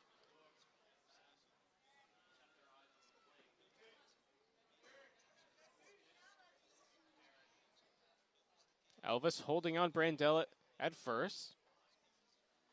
And the 1-2 again. Swinging a pop-up on the infield. Elvis and Targich. It's going to be Targich making the catch for out number 1. That's a big out for Derek Bridges. And now that keeps the double play in order to try and end the inning as Diego Muniz steps in. Muniz 1 for 2 as well. Strikeout and a double.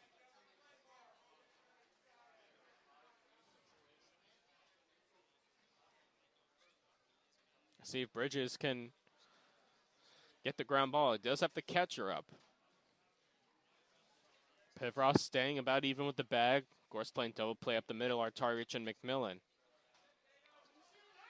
Esparza took off at third and caused Bridges to step off. A little bit of a bluff by Esparza, trying to get Bridges to balk, but he's not fazed by it.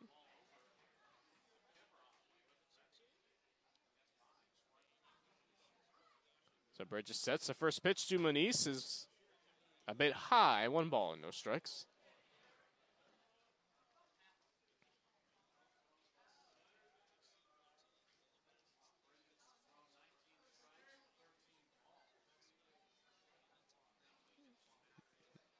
Muniz looking to find some grass in the outfield. The 1-0. Big swing and a miss. Count goes to 1-1 on Muniz.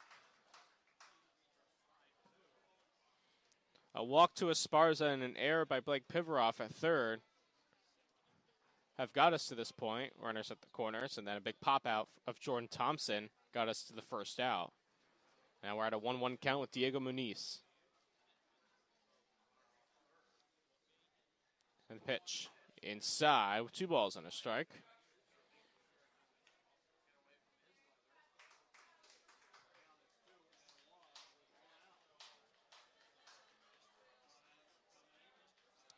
Packers looking to keep this game tied.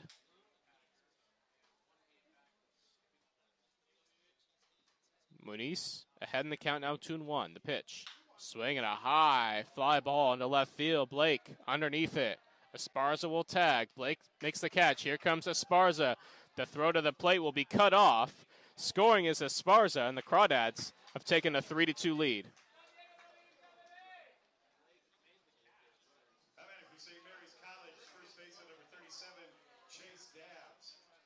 That'll bring up Chase Dabbs.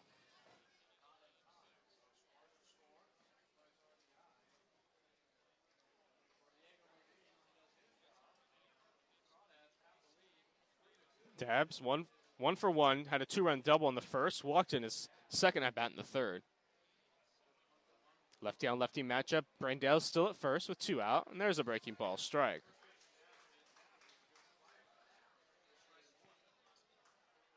After being nearly unhittable in the fourth, Bridges has given up a run in the fifth. Throw over to first. Brandell gets back.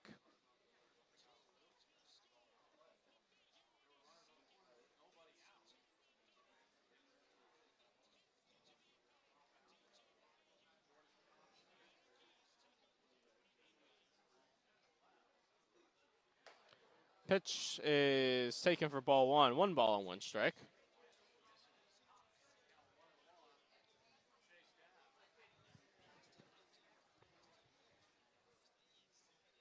Lefty on lefty matchup. Big swing and a miss by Dabbs. 1-2.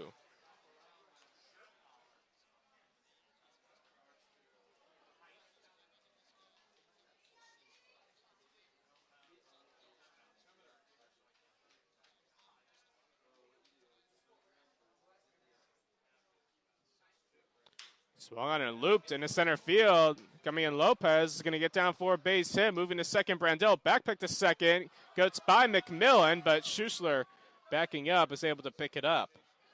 So base hit for Dabbs. 2-on, 2 out for the Crawdads, and that'll bring up Trevor Warner.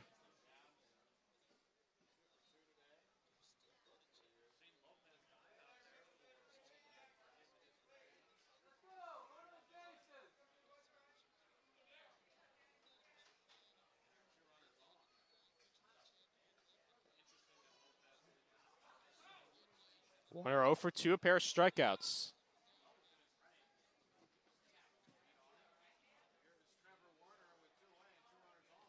Pitch. Swinging a foul right back to the screen, counts 0-1.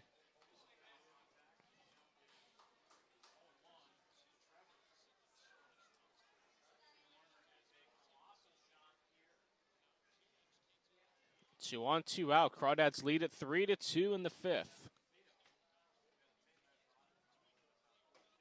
And there's a strike right down the middle. 0-2 on Warner, who's a strike away from striking out for the third time in this ball game.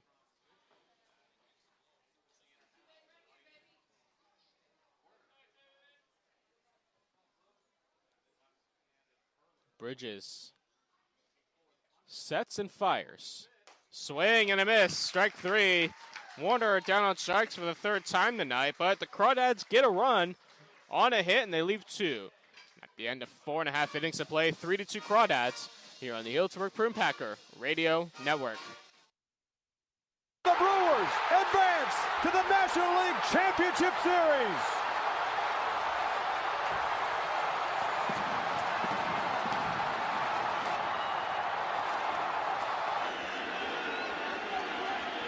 Nothing but fastballs. And a fly ball into left. Huff will tag and carry home the winning run in Game 4. Giants win it 6-5.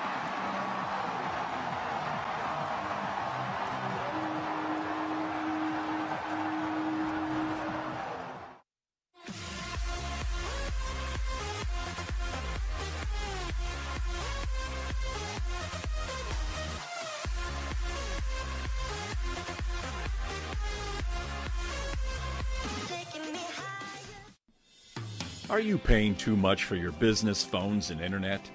Tired of slow bandwidth? IGT Consult is here to help. Stop paying retail for your telecom needs and move to wholesale pricing with IGT Consult. We save businesses 30 to 40% and bring you the latest technology via the cloud. Contact IGT broker JD Marr today at 916-275-5597. That's 916-275-5597 or visit us on the web at igtconsult.com. No balls, 2 strikes. Shaw, right field, down, base hit. Feliciano around third. That's his throw. Welcome back to Rec Park. We are in the bottom of the 5th inning. The Crawdads lead at 3-2, and I'm joined by Prune Packer left-handed pitcher Spencer Hines. Spencer, thanks for joining us. Yeah, absolutely. I'm glad to be here. McMillan, Lopez, and Bose in this bottom of the 5th inning against Daniel Garza, now working with a 3-2 lead. And the first pitch to McMillan. It's breaking ball in there for a strike on 1. McMillan flew out to right field in the second. So Spencer, watch from the dugout. It's kind of a different view for you, Yeah, it is a little bit. I kind of like being able to see the pitches a little bit better from up here. 1 pitch on the way. Misses a little bit low. 1 ball and 1 strike. You sometimes come out and sit in the front row and I know I've seen some pitchers do that throughout the season, sometimes with the radar gun as well, and they kind of get a different view like you were saying before. As McMillan swings and misses, gets the count 1-2, but even still from down below up here, it's kind of a different look still. Yeah, you can get a real good view of the plate, you know, in and out. So sometimes that's good to see, so you're not heckling the umpire too much. McMillan hits well ground to the right side, dabs fields, flips to Garza covering in time for out number 1. One out for Jesse Lopez. He's 1 for 2. Flew out in the first, doubled and scored in the third. PFPs, I'm sure that's something you are constantly working on. Every day at school, that's our thing. Yeah. Man, how about Jesse Lopez this summer? He's been great. Of course, walk-up song setting the mood, right? A little smooth jazz. First pitch, it's breaking ball outside. 1-0. He's got to get in his zone, you know.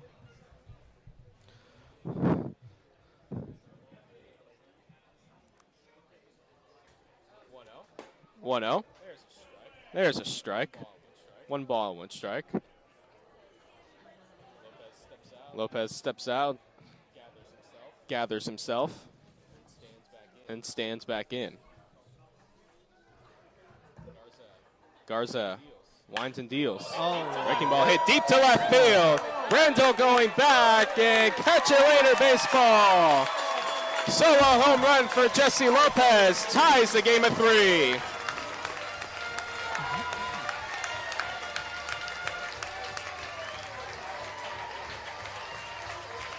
Man, you talk about a well-hit ball.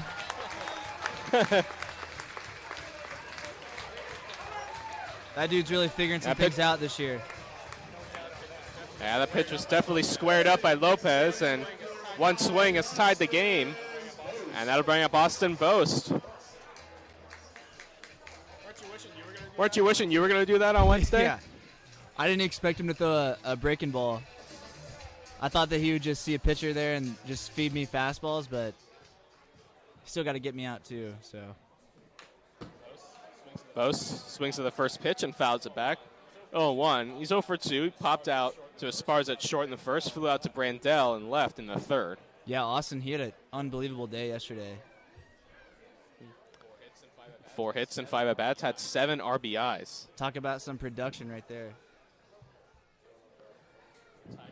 So we're tied at 3, the 0-1. Swinging a pop-up right side out of play. He's needed it, though, you know. Goes to Like 0-2. He's hit some balls really well, just right at guys all summer since he's been here. And I was talking to Joey Gomes before the game, and he was telling me that, you know, if you were around Austin every day, you wouldn't know he was slumping before that game. He's kind of the same guy, same mindset every day, no matter whether he's getting 4 hits or no hits as he takes the pitch outside 1 and 2. Yeah, I love me a little Boasty. He's a great dude. He's always bringing good energy around the clubhouse and everything. 1 ball, 2 strike, the pitch. And misses below the zone, 2-2. So going into next spring, what are the what's Wichita State looking like going into 2022? We're gonna lose one, maybe. No, we'll lose probably 2 or 3 guys to the draft, depending on how it goes. But inside, Boast gets drilled, so he'll reach first. And then I bring up Brian Targich. We'll hopefully be returning our senior catcher, and we had a first baseman this year who was just hitting unbelievably, and then broke his wrist and missed, half the year. Kind of really got to us. Our offensive numbers just tanked. But we'll be returning about a little bit over half of the pitching staff. It'll be good. And we're supposedly bringing in some young talent. Targich takes ball 1-0. Targich 2 for 2, single and a triple, scored a run. Sounds like Joe wants to see some hits this inning. He wants everybody to hit. Pitch hit up the middle to second. Darter Fields bobbles it, gets away from him, and everybody's safe. Boast up to second. Targich will reach. Runners are on first and second with 1 out for Cam Blake.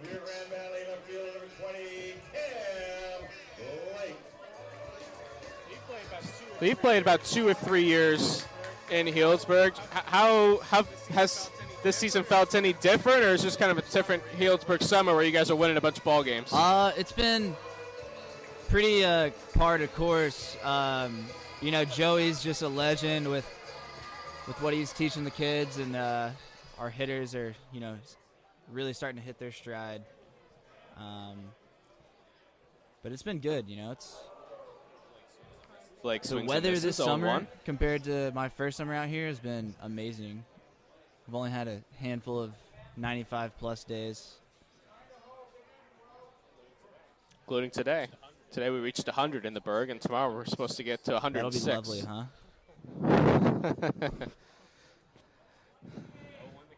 0-1 the count. 2 on, 1 out, tied at 3. And the pitch misses outside, 1-1. Well, I'll give you a stat. You said the offense is starting to come around. Yeah. Prior to tonight's game, the previous 3 games, want to guess how many runs the Packers have scored? 45. It's been a lot. Wow. 50. 50 runs in the last 3 games. I would not throw Cam Blake a fastball here either. Well, let's see if he does. It's on the 1-1 count. He does, but he fouls it right at the plate, 1-2. Yeah, 20 on Tuesday, 17 on Wednesday, and then 13 yesterday. And 3 more so far tonight. We'll see if the bats can break it open a little bit.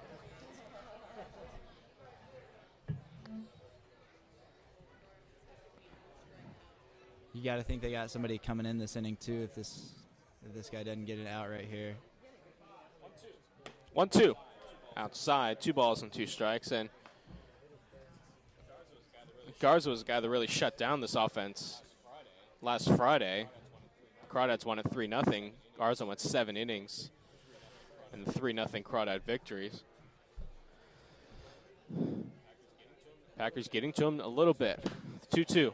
Swing and a pop-up. Left field coming in, Brandell going out of Esparza, and it's Brandell making a sliding catch down the left field line for out number 2. Nice play. And that'll bring up Cole Elvis.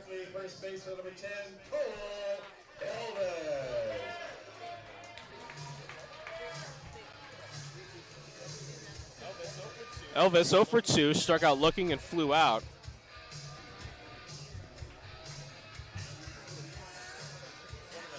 With one of the backstops at the play, how important is the relationship you develop with your catchers as a pitcher yourself to really try and get on the same page? Because if he's calling pitches you really don't want and you're shaking him off all game and kind of disrupt your flow on the mound, as Elvis takes strike 1. Yeah, how important is it just to have that camaraderie with your battery mate? It's pretty vital. It's always great when a catcher communicates a lot with his pitcher, which Cole does a great job of that.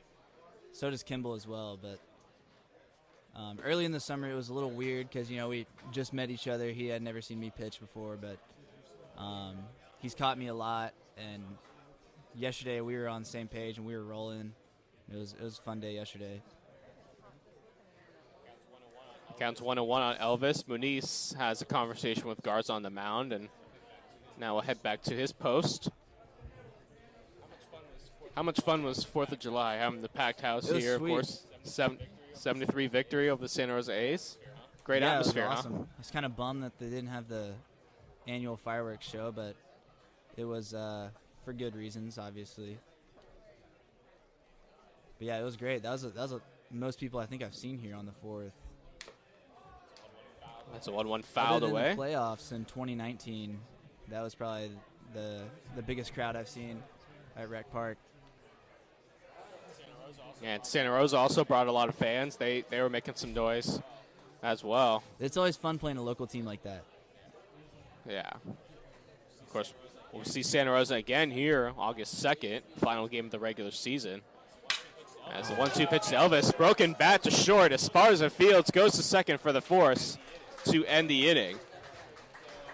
So 1 run on the homer by Lopez. And at the end of 5 innings, we're tied at 3 here on the Healdsburg Prune Packer Radio Network. The Brewers win! And the Brewers have won 3 in a row against the reigning world champs. There's a base hit, and the Blue Jays are going to win it. Randall Grichuk singles into center. Espinal comes in to score, and the Blue Jays will walk off the Braves. Career walk-off hit for Randall Grichuk, his 3rd as a Blue Jay. 3-1. Poke to center field. The Reds win.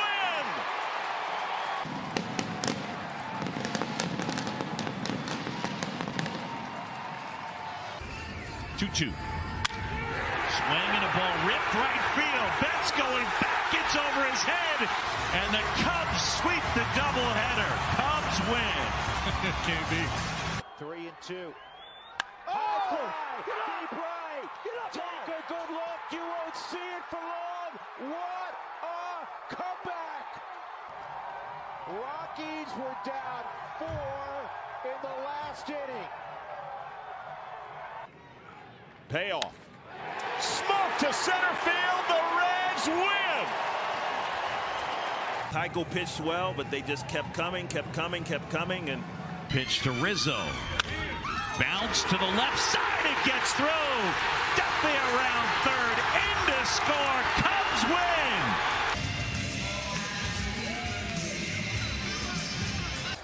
2-2. Zika hits one slowly up the line. The shovel holds out in time, and the Mets win it. Patrick Mazika plays hero in the bottom of the 10th. Well, when he put his head on the pillow, that wasn't the game-winning hit he probably ever. Deep to right. And that baby is gone. Brown walks off the Rays.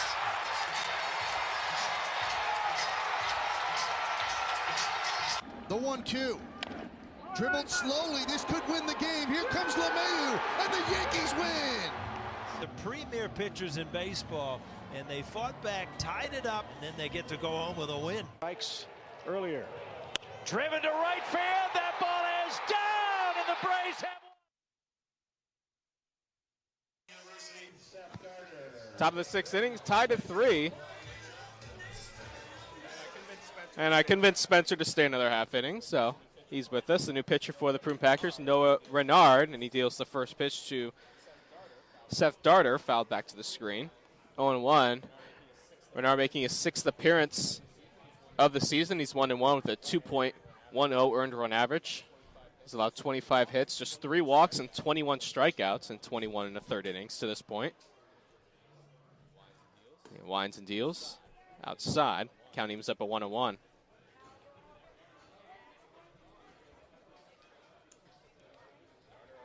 Darter 0 for 2, fly out, and a strikeout on his ledger to this point. And he pitches in the dirt, picked by Schussler, 2-1.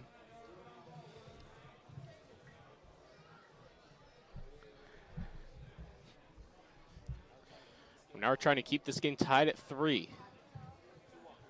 2-1. Swinging a line drive into center field for a base hit.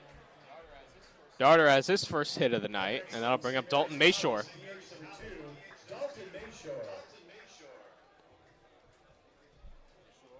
Mayshore 0 for 2, a pair of strikeouts to this point. And Renard will work out of the stretch. See if Renard can get a double play here.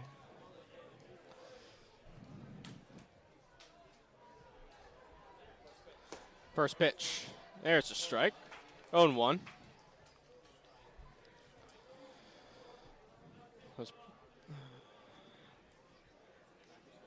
Packers looking for win number 6 in a row. They can grab a lead and hold on. Right now we're tied at 3 as Mayshore swings and misses. Quickly 0-2.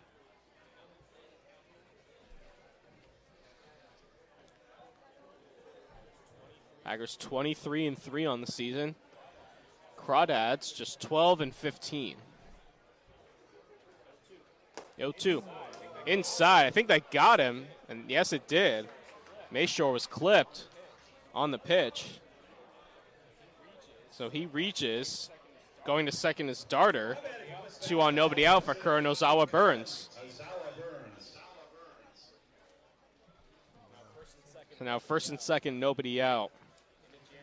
In a jam to start the inning. How mentally strong do you have to be to kind of bear down here and just take it 1 pitch really at a time? So pitch misses, ball 1. You really got to trust in what you're doing. Can't let the little self-doubt that creeps in stay for very long. Got to flush it quick and try to induce some weak contact here. You got a good force play set up. 1-0. Swinging a foul tip into the Schussler's glove. 1-1. Burns 0 for 2 to this point. Flew out to Boston right in the second. Struck out in the 4th. And I think Renard, he stays pretty calm in these situations. He's always been a strike thrower, a guy who very efficient on the mound. 1-1. Fouled back out of play. I don't know what his numbers were in junior college. But I know they were like a video game. It's pretty ridiculous.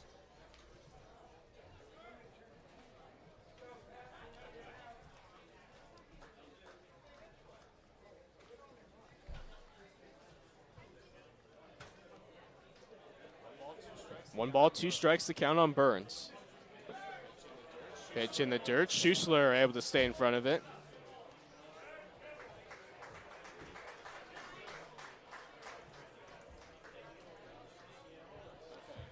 Okay. So no Renard at the JC, Santa Rosa Junior College. 12-0 at a 2.17 earned run average. 111 strikeouts and 95 in the third inning. Pretty ridiculous. Pitch outside. Back pick to first by Schussler, not in time. Just diving back is Mayshore. Yeah, those numbers are pretty off the charts, which is well-deserved spot at University of Michigan. They got themselves a good one. I know he's dealing with some injuries this year, but he said he's feeling good. He's been throwing well. I would anticipate a big spring from him next year. It's gone 3-2 on Burns, which is flying into right center field. Boston Lopez giving chase, and the catch will be made by Lopez. Tagging is Darter. He will go to third. Holding at first is Mayshore. So Burns retired on the fly out. 1 out. Runners are at the corners for Sammy Esparza.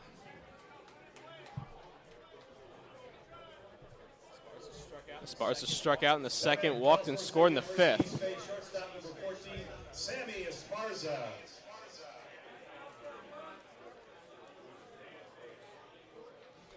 It's a ground ball away here.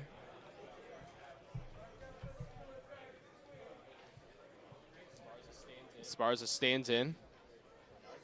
Renard sets deals. First pitch in there for a strike, 0-1. It's one thing you can count on from Noah Renard's strikes. Is there a specific pitch that you kind of want to go after in a situation where you're looking for the ground ball, or you're just trying to pitch your game no matter what the situation? I mean, yeah, you definitely have your off-speed pitch in your back pocket that you know you can get a swing on. That's not going to be, a fastball. So there's, I don't know exactly what that pitch is for Noah, but I know sometimes, like if I want a ground ball or something like that, I'll either throw a changeup or a cutter, depending on right or left-handed hitter. Runner goes, swing and a miss, throw to second is in time to get him. Mayshore out trying to steal second base. Count is strike 2 to Esparza. And now all of a sudden, Renard is a strike away from getting out of danger. Yeah, Kimball Schussler's got a huge arm behind the dish. There's a video of him online throwing 94 miles per hour out of the squat. So not many guys be running on him. 0-2. There it is. Swing and a foul tip into Schussler's glove. Inning over. Renard works out of danger. Classic Renard right there. And at the end of 5.5 innings of play, we're tied at 3 here on the Healdsburg Prune Packer Radio Network. The chase is on, and Adrianza. 2 big hits. Now instead of facing Nola tomorrow night. Hit sharply and through for a base hit, and the Yankees win. The Yankees walk it off 2 days in a row. 2-2. And Mazika grounds one down to first. Coming home is Mancini. The slide. Save for the Mets. Win it. Mazika does it again. The king of the walk-off fielder's choice, Patrick Mazika. The 1-2. And it's into right field. Goodrum will score. Go crazy.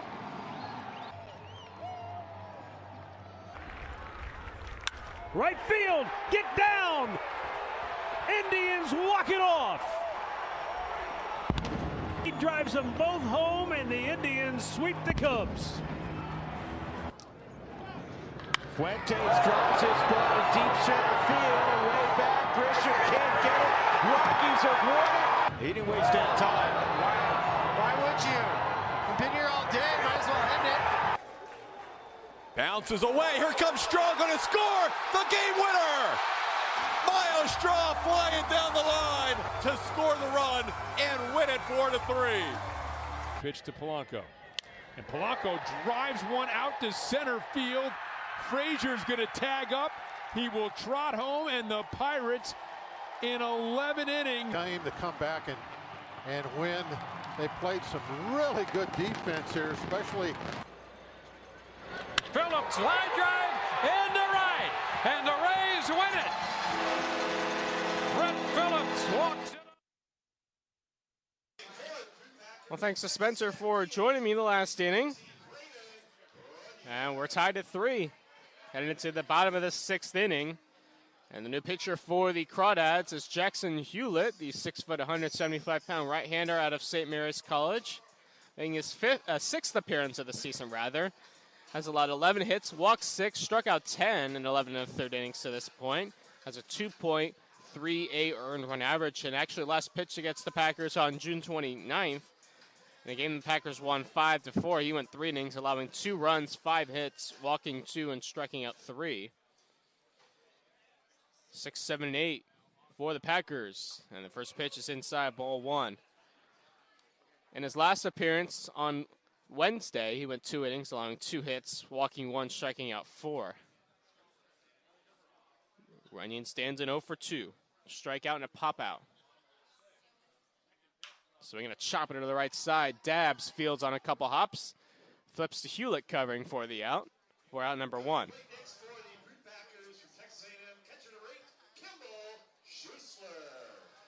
I'll bring up Kimball Schuessler, who's also 0 for 2. Strikeout and a fly out to this point.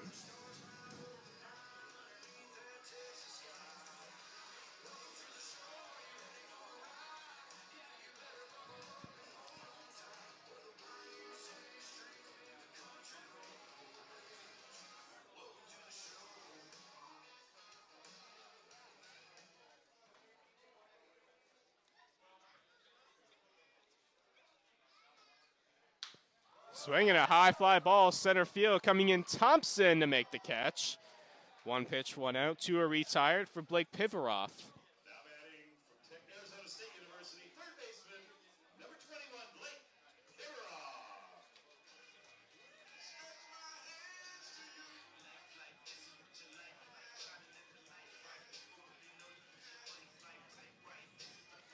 Pivaroff, 1 for 2, single and a ground out to this point.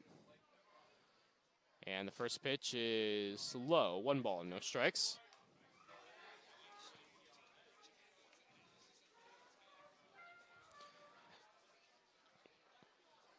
Hewlett looking for a 1-2-3-6 out of the bullpen. A big leg kick, and he fires outside.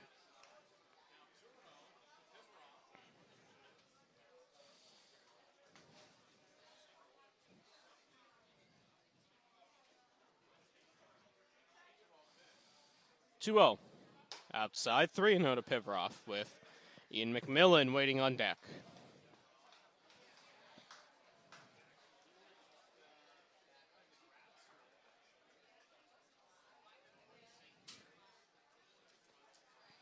Three balls and no strikes on Pivaroff, the pitch. There's a strike right down the heart of the plate, 3-1.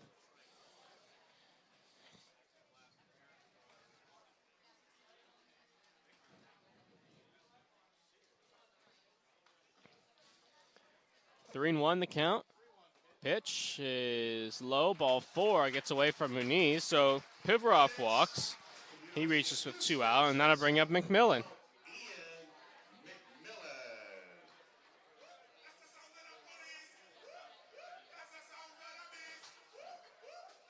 McMillan 0 for 2, fly on a ground out to this point.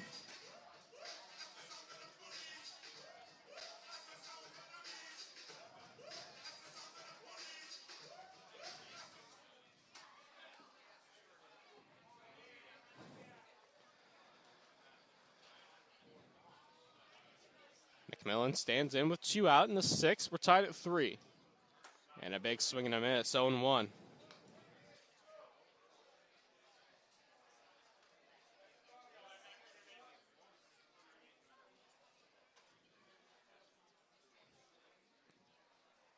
Crawdads scored 2 in the 1st. Packers came back with 2 in the 3rd, and then they each scored runs in the 5th.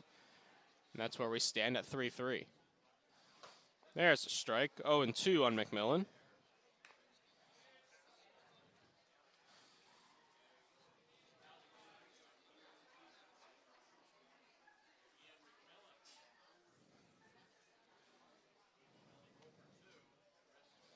McMillan down the count 0-2. Runner on first. That's Pivaroff. He walked. Pitch. Swing and a miss. Strike 3. McMillan down on strikes to end the innings. So no runs, no hits. Nobody. 1 man left. And at the end of 6 innings of play, we're tied at 3 here on the Healdsburg Prune Packer Radio Network. And in the 9th, they win it. The 0-1. the other way. It's in front of Bryant. They're going to wave Jones home. The throw home is not there. Harold Castro walks it off. Frazier can only watch now. Stallings hits one deep to left field, and this one is gone. A walk-off two-run home. Remember how mad he was at the umpire earlier? That's in the dirt. Here comes Abreu. Safe! False. A drive to the right field corner. And down for a hit. Polanco walks off the White Sox. Just the guy I wanted to have up there. Center field. Straw sets up. Now he backs up. Canna tags. Here comes Canna, and this ball game is over.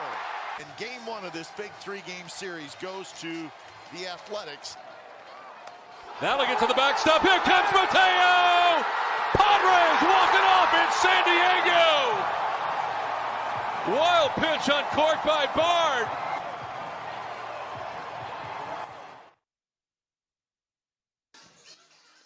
Top of the seventh, we're tied at 3 from Rec Park. No Renard back out on the mound for his second inning of work. And he'll face the top of the Crawdad lineup. In the 7th inning, Brandell, Thompson, and Muniz. And the first pitch is swung on and missed, 0-1.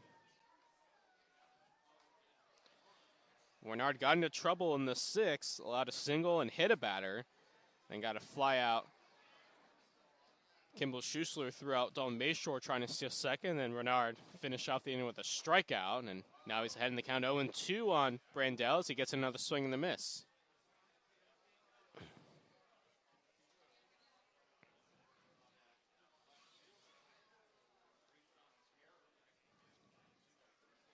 Brandell, 1 for 3, singled and scored in the first, struck out in the third, reached on an error in the 5th. 0-2 outside, 1 ball and 2 strikes. The error was on Pivarov. Brandell hit a chopper to third. Pivarov trying to turn a double play. His throw to second was wide and went into right field. That allowed Brandell to reach as he takes up high 2-2. And that allowed Sammy Esparza, who had reached on a walk, to go all the way to third. And they eventually took the lead at that point, actually, at 3-2.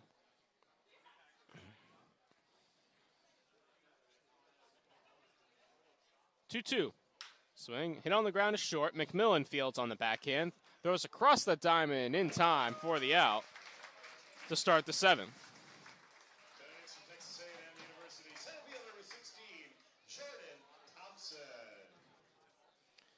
One out for Jordan Thompson, who's also 1 for 3. He singled and scored in the first, also struck out in the third. And he popped out to Ryan Targich in the 5th.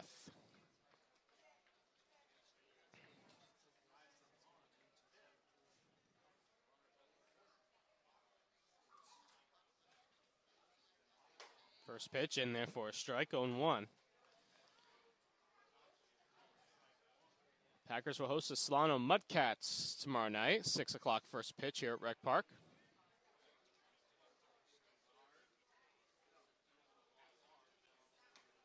Pitch is high, 1 ball and 1 strike.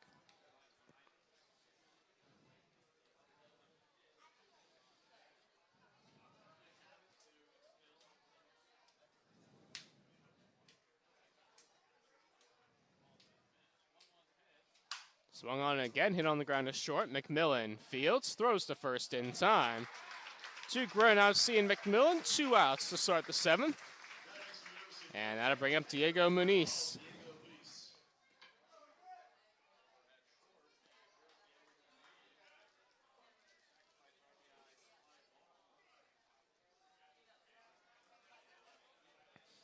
Muniz, 1 for 2. Officially, struck out in the first, doubled in the third, and brought home a run on a sacrifice fly in the 5th. Renard winds and deals, swing and a pop-up, and out of play, off to the right, 0-1.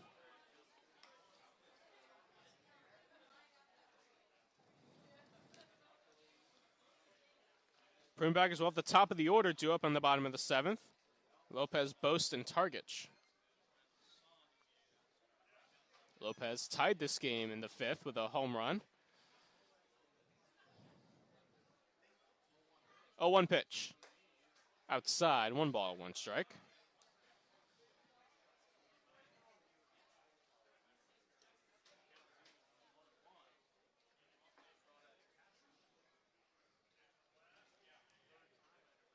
One pitch to the Crawdad backstop. Misses low. 2 balls and 1 strike.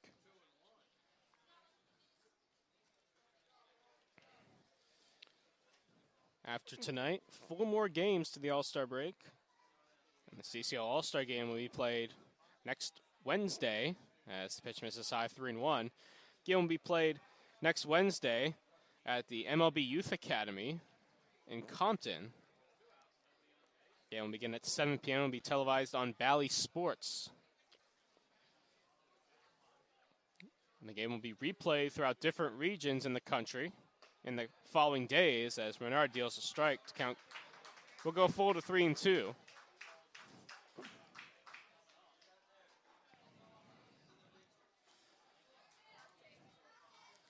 Counts full on Muniz.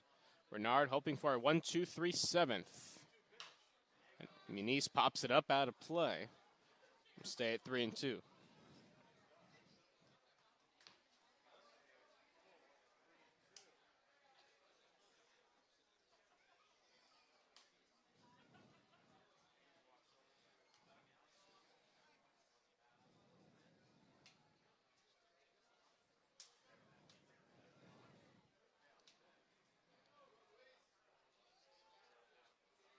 Muniz facing a 3-2 count. Renard winds and deals. Pitch is low, ball 4. Muniz works a walk. And that'll bring up Chase Dabbs.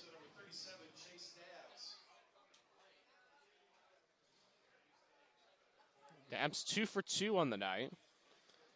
His 2-run double in the first gave the Crawdads a 2-0 lead at the time. Walked in the 3rd, singled in the 5th.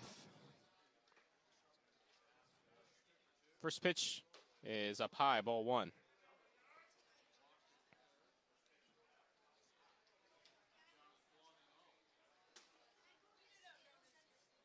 Dabbs, left-handed hitter. Playing first base for the Crawdads tonight. Pitch. There's a strike, 1-1.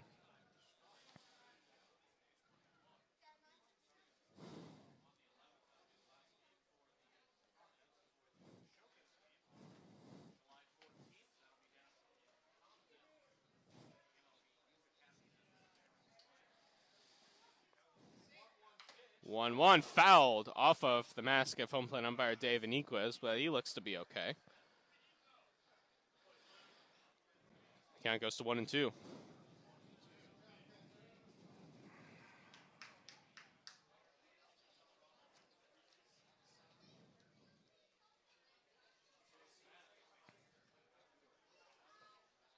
One and 2 the count. Swinging a chopper right side. Target charges, throws to first in time to end the inning. So no runs, no hits, nobody left. It's time to stretch in Healdsburg. We're tied at 3 here on the Healdsburg Prune Packer Radio Network. High fly ball, center field deep, at the track, at the wall. It's gone! Partner, you never forget your first one. This was a battle royal. It wasn't easy. But as you suggested, the Braves needed somehow a walk-off homer, the first time he's done that in his career. And Atlanta picks up a hugely important win.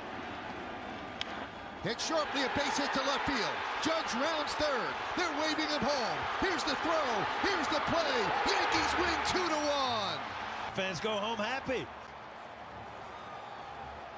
Biggest crowd of the year, 14,000. Indeed, win the game. And that's in the air, out to right field. Tucker is back to the wall.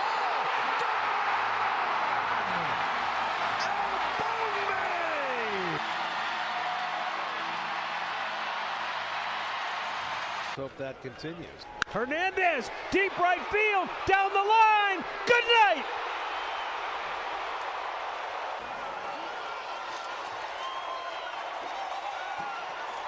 Payoff pitch coming. It's a fly ball out to deep left center field. Garrett Cooper is the hero today.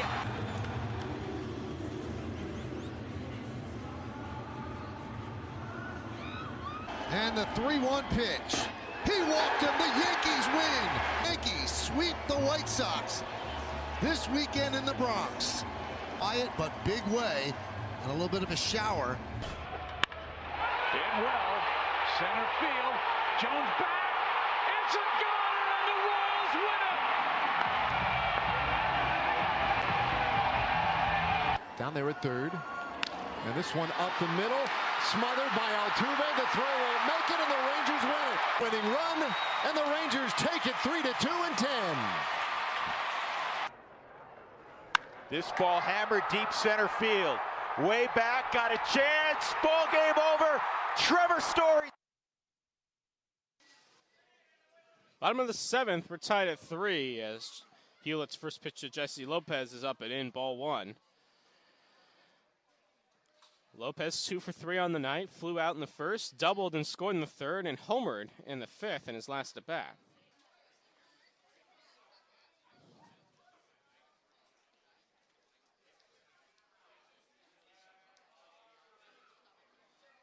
Hewlett steps off the mound.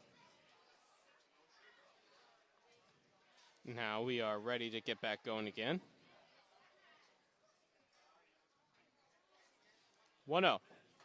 Outside, 2-0 on Lopez.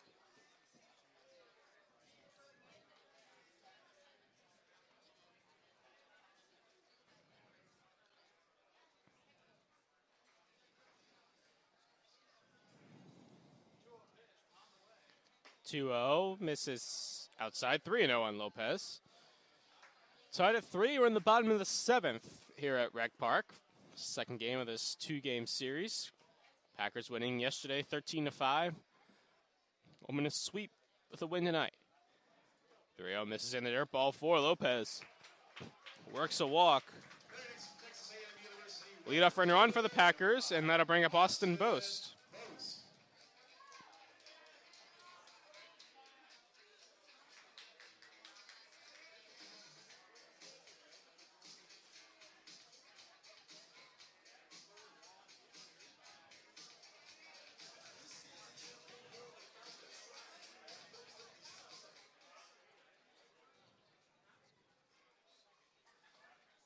Boast, 0 for 2, was hit by a pitch in his last at bat. And he swings and he fouls it out of play, 0-1.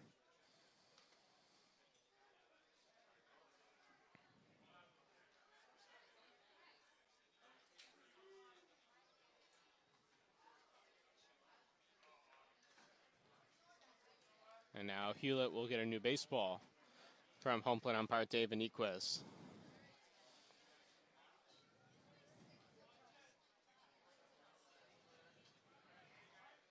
Now Boast ready to get back in.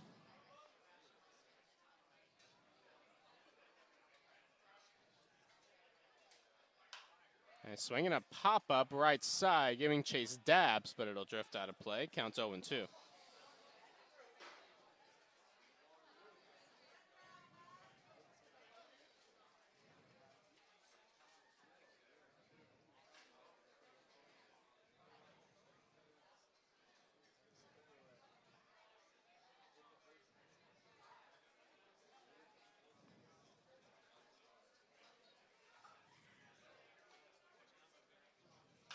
Swing and another foul outside, out of play. Stay at 0-2.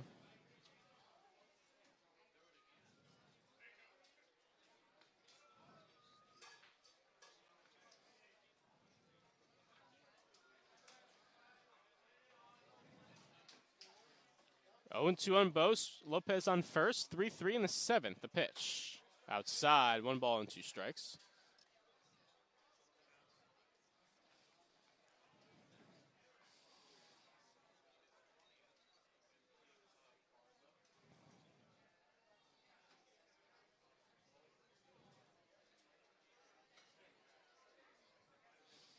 Swing and hit on the ground down the third base line. Just foul. We'll stay at 1-2.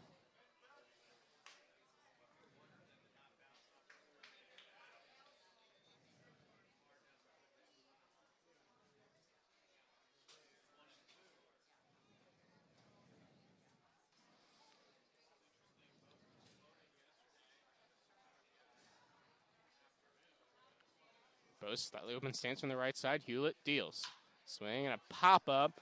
Shallow left field. Esparza going out. Brandell coming in, and it's going to be Esparza making the catch in left field for out number 1.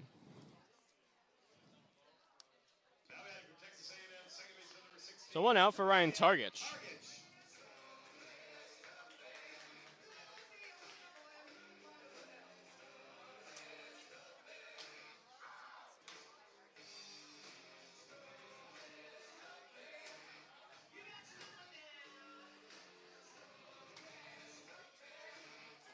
Targich 2 for 3, singled in the first, tripled home a run, and scored in the third, and reached on error in the 5th.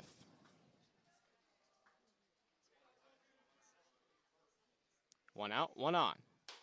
And there's a strike on 1.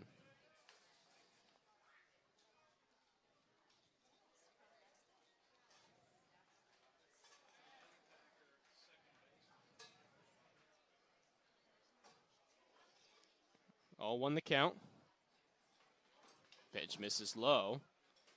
1 ball at 1 strike.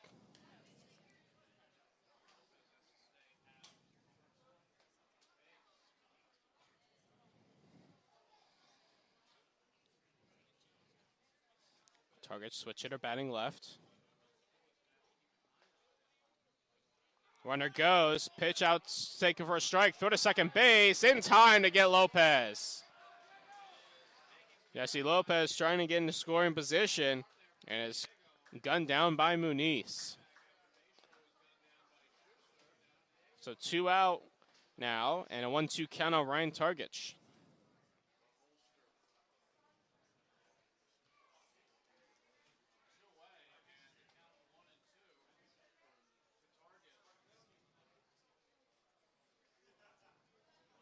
Swinging a chopper to the right side. Barehanded by Darter. Throws to first in time for the out.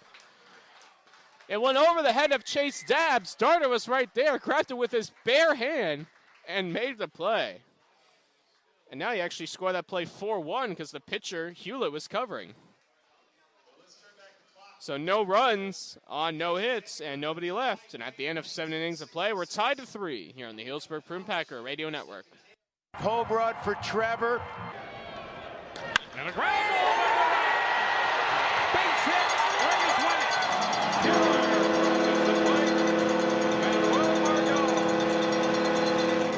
0-1. Swing and a fly ball hit to right. Myers on the track. It's off the wall. A game winner for Jackie Bradley Jr. And the Brewers even up the series. Here's the payoff. Fly ball left field.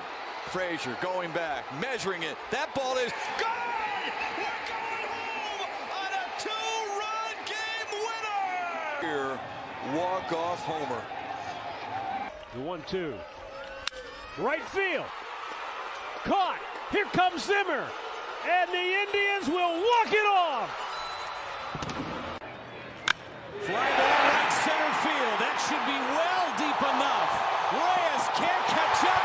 It bounces on the warning track and over the wall. The Brewers are going to win it in 10 innings. 2-1 to Murphy.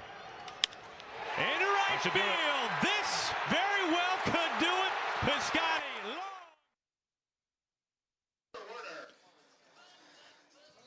Top of the 8th inning from Rec Park. We're still tied at 3. Noah Renard out for his 3rd inning of work for the Prune Packers.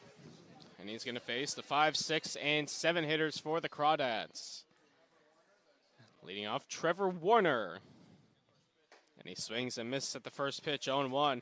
Warner's 0 for 3 with 3 strikeouts to this point.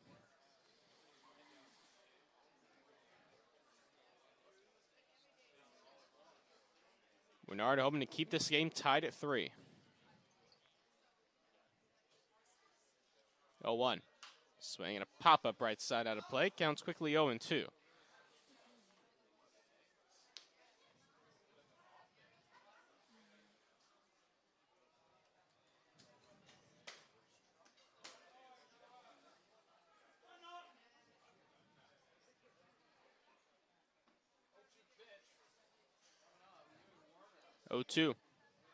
Swing and a pop-up behind the plate. Schussler gives it a look, but it's out of play.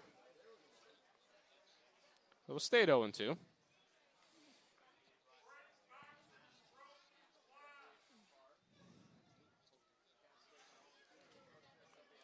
Potters lead the Gold Sox 4-3 in the fourth inning. As being played at Calusa Casino Stadium.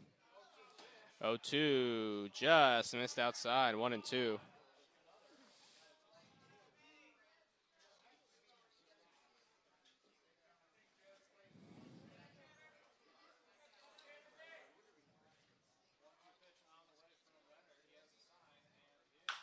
Swung on a hit sharply right to McMillan at short, who slides and makes the catch for out number 1.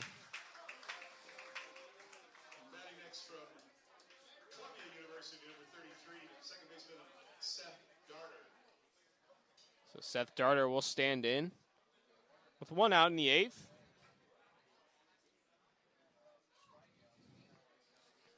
Darter 1 for 3.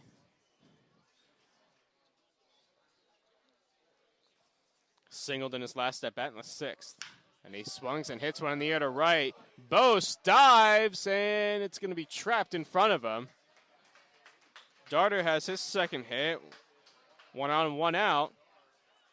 And that'll bring Joey Gomes out of the dugout. I wonder if they're going to see if he's going to argue that Bose caught that ball.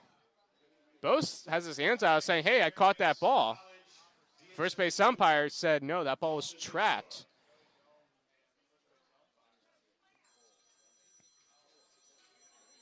Gomes looking for an explanation there. From where we're at, it's hard to tell if that ball was trapped.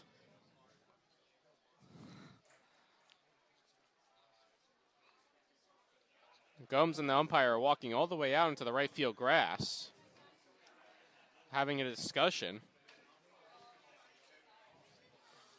And, of course, you can't ask for help because he has the best look at it. He's standing right there down the first base line. The ball was hit to right field.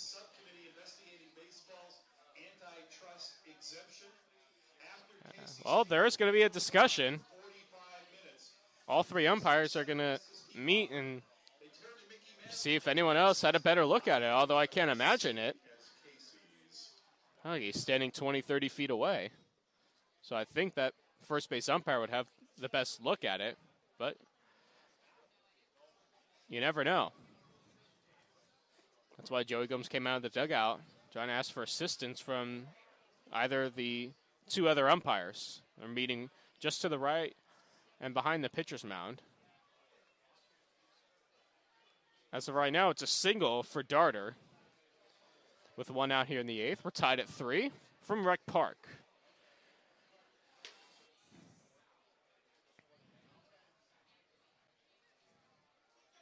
And they're going to call him out. Oh, my goodness. The call is overturned. Darter's retired. And right out of the dugout is manager Brent Cummings. He wants an explanation now. He is very upset. Cummings very animated with the first base umpire. So you change that to a flyout. Cummings has a message for the 2 other umpires as he walks back to the dugout. So Darter retired. So now 2 are retired for Dalton Mayshore. And a swing and a miss by Mayshore, 0-1.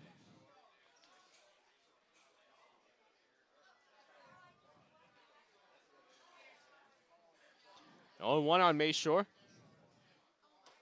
And there's a strike, quickly 0-2.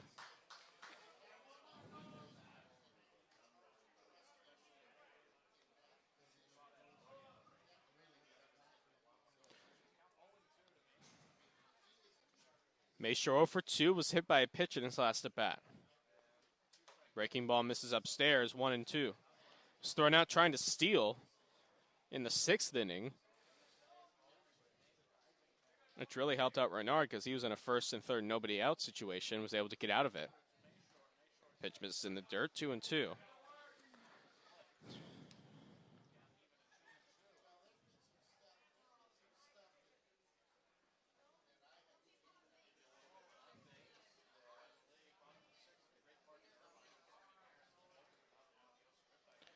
2-2. Misses low. Count runs full 3-2. So Mayshore has worked it from 0-2 to 3-2.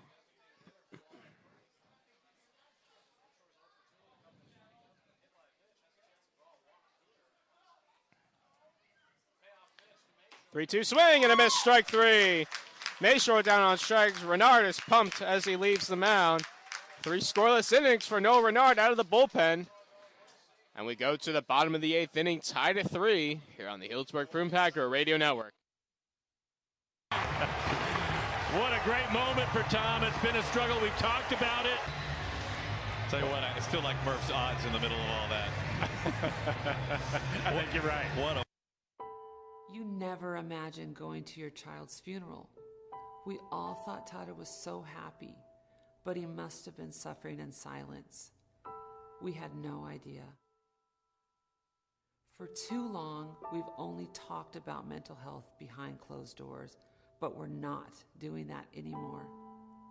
Suicide is the second leading cause of death on college campuses, and nearly 10% of college students will seriously consider it. Asking for help isn't a weakness, it's a strength. We can talk about mental health. We can be there for each other. We can get up. We want you to do 3 burpees for our number 3. We can get up for those who are down. There is help. There is hope.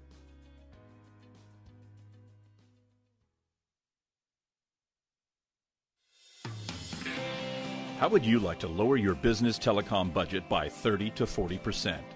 No matter where you are in the United States, IGT Consult is here to serve you. Scan us a copy of your phone and internet bill, and we'll send you a free analysis with competitive bids for your telecom needs. Why pay retail when you don't have to? Contact IGT agent J.D. Marr at 916-275-5597. That's 916-275-5597. Or visit us at igtconsult.com.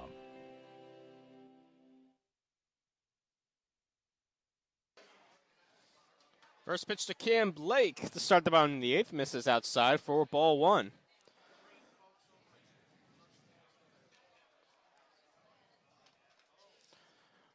Blake 0 for 2. Walked in his first at bat in the first. Takes upstairs 2-0. Struck out looking in the 3rd. Flew out to Brandell in left. That was in the 5th. Looking to get things started in a 3-3 game in the 8th. Well played on both sides. 2-0. Up and away, 3-0.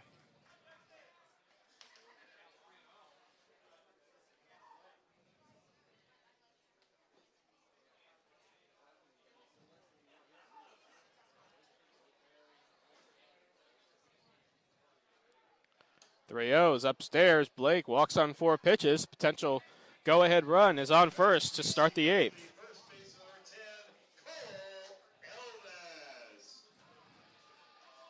Gonna bring in Cole Elvis. He's 0 for 3. Strikeout, fly out, and a ground out to his ledger so far.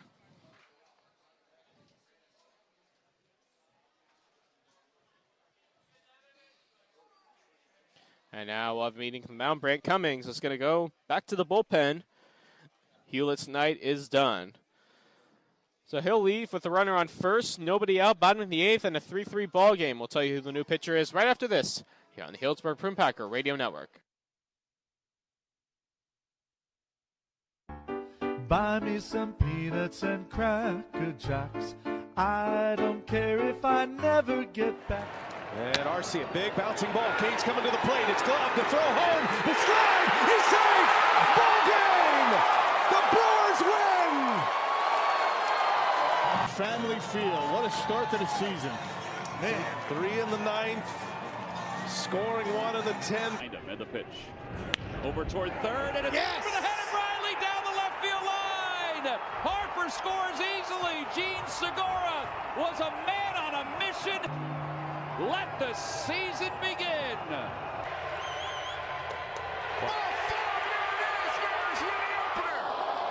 Another great at-bat by a youngster. Quality at-bat. Remarkable. Stories rookies on this Angel roster this year. Wall sends it well out to left center field.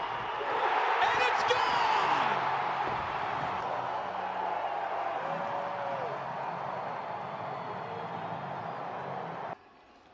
2-1. He got it! Just like that, the Hollywood script continues. Akil Baddoo wears a crown to give the Tigers the win. He rips it. It's up the middle. And the Nationals walk off the Braves on opening day.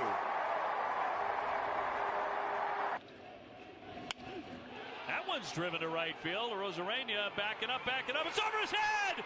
It's over his head! And the Red Sox. New pitcher for the Crawdads is Nathan Peng, making his 5th appearance of the season. Has allowed 7 hits, has walked 3 batters, struck out 9, and 6 1/3 innings pitched so far. Last pitched on Tuesday in the 20-7 victory over the Solano Mudcats, where he went 2 innings, allowed 2 hits, and struck out 2 batters in the 7 he faced. And he's going to face Cole Elvis with nobody out here in the bottom of the 8th in a 3-3 ball game. And a runner on first in Cam Blake.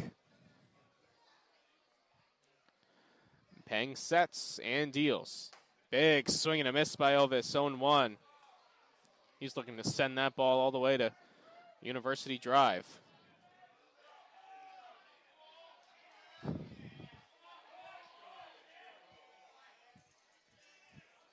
Oh, 0-1 the count. Elvis squares the bunt, and he gets it down. Fielding is Dabbs. He misses the tag. Elvis is going to reach. Dabbs tried to apply the tag. Elvis got around it. Brant Cummings out of the dugout again. And I think he's going to say Elvis went out of the baseline. It meant to be a sacrifice bunt. He got it down the first base line. Brant Cummings trying to see if he was out of the baseline. He is animated with the first base umpire. Now he's asking him to go check. Elvis is going to be pitch run for by Seth Nager. First base umpire is not going to ask for help. Cummings is upset about that as he walks back to the dugout. So Nager will pinch run, and pinch hitting for Braden Runyon is is Hans Smith.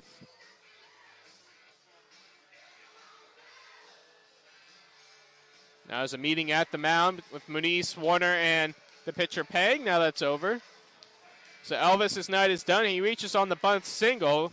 Pinch running is Nager. Up to second is Cam Blake.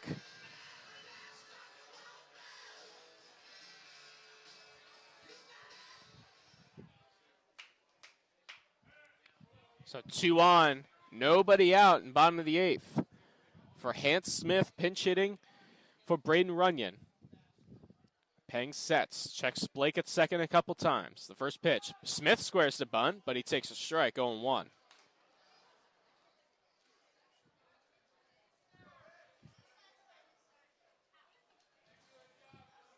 Packers trying to take their first lead of the night. They trailed 2-0 in the first, came back and tied it with 2 runs of their own in the third. Each team scored a run in the 5th, and that's where we are at 3-3 in the 8th. Dabbs looking for the bunt. Smith squares, gets it down the third baseline. It's a good one. Warner barehands, he can't get it. Warner tried to barehand it and missed it. Smith reaches on the bunt single. Back-to-back bunt singles for the Packers. And now the bases are loaded with nobody out.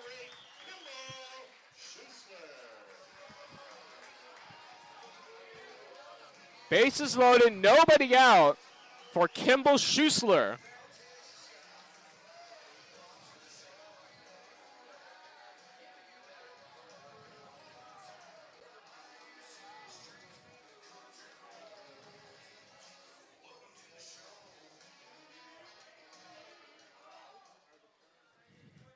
Schuessler 0 for 3, strikeout and a pair of flyouts, infield in for the Crawdads.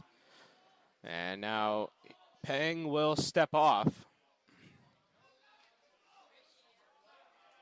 Now the Crawdads middle infield is playing halfway. Corners are up. Middle infield, Darter and Esparza playing halfway. Giving themselves extra range. First pitch to Schussler. Swing and a pop-up foul out of play. Counts 0-1. Do you believe it? Do you believe it?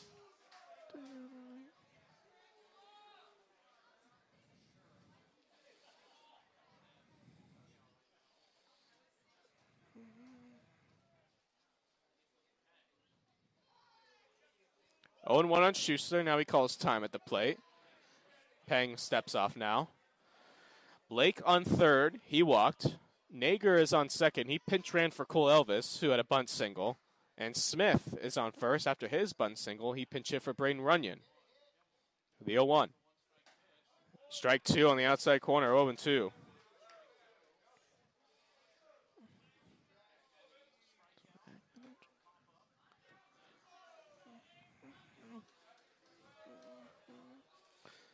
Schussler down in the count, 0-2.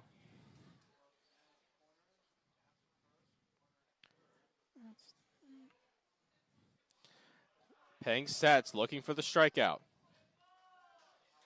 The pitch. And that pitch just misses low, 1-2. Tense moments in this 8th inning.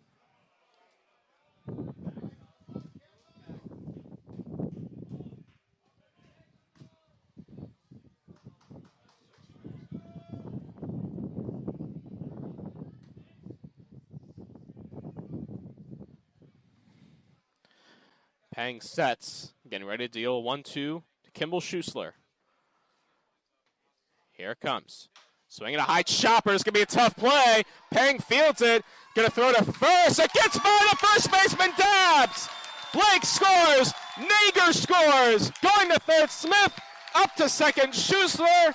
And the Packers have taken a 5-3 lead.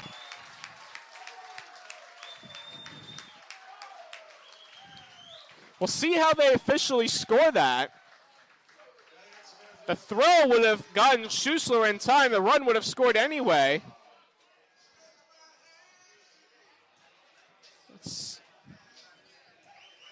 I think so. They haven't scored it officially yet. So they call it an E1.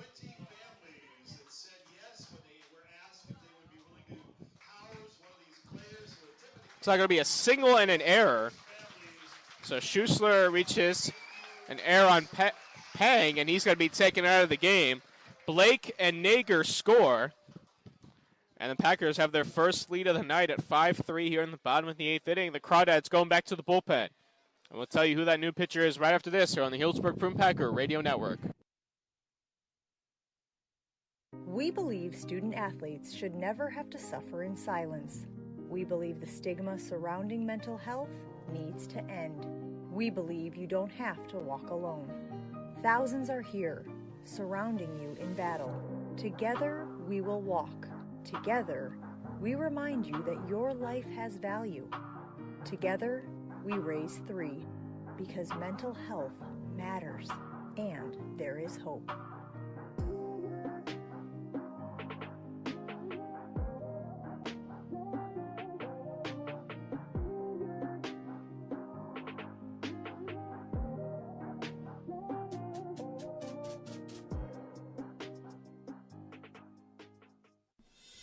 Are you paying too much for your business phones and internet? Tired of slow bandwidth? IGT Consult is here to help. Stop paying retail for your telecom needs and move to wholesale pricing with IGT Consult. We save businesses 30 to 40% and bring you the latest technology via the cloud. Contact IGT broker JD Marr today at 916-275-5597. That's 916-275-5597, or visit us on the web at igtconsult.com. All right, well, Anthony Bender on to close it out. Search of what could be his first major league save. Swung around, 3 men on the right side against Beatty. 0-2. Ground ball. Jazz. Miggy. Over to first. and Beatty beats it out. And now Beatty hobbling a little bit. Payoff pitch from Bender. Swing and a miss for strike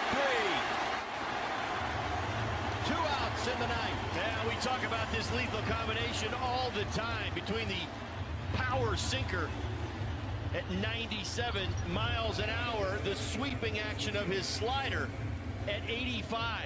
1 and 2.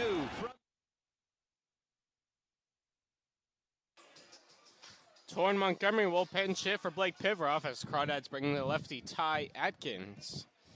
Runners at second and third. Nobody out, bottom of the 8th inning. And the first pitch to Mondi is hit right back up the middle into center field for a base hit. Scoring is Smith. Here comes Schussler. He will score. It's a 2-run single for Torrin Montgomery, and it's now 7-3 Packers.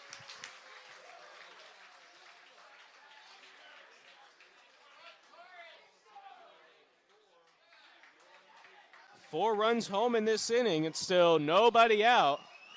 And that'll bring in Ian McMillan. Next for the Prune Packers, University of Houston, shortstop number 12, Ian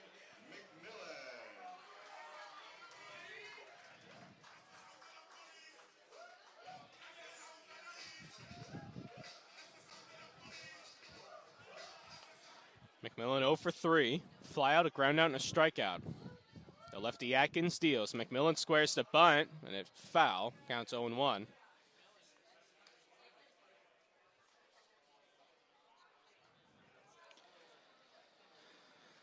Atkins making his 9th appearance of the season. Has allowed 7 hits, walked 5, struck out 14 in 10 1/3 innings. Has a 4.35 earned run average. 0-1 is high. 1 ball, 1 strike.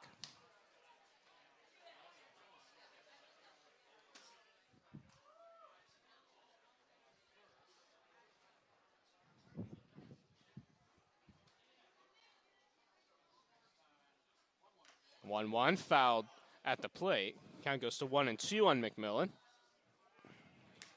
Blake, bunch singles by Cole Elvis and Hance Smith.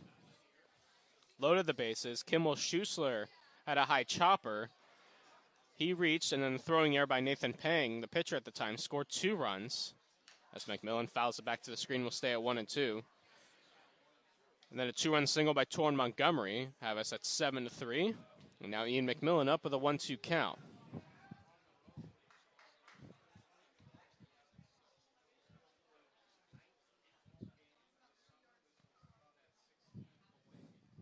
One-two.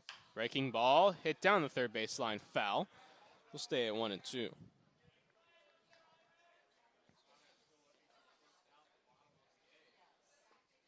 It's like Tyler Stasiowski may be getting ready to come in and get the final 3 outs in the 9th inning.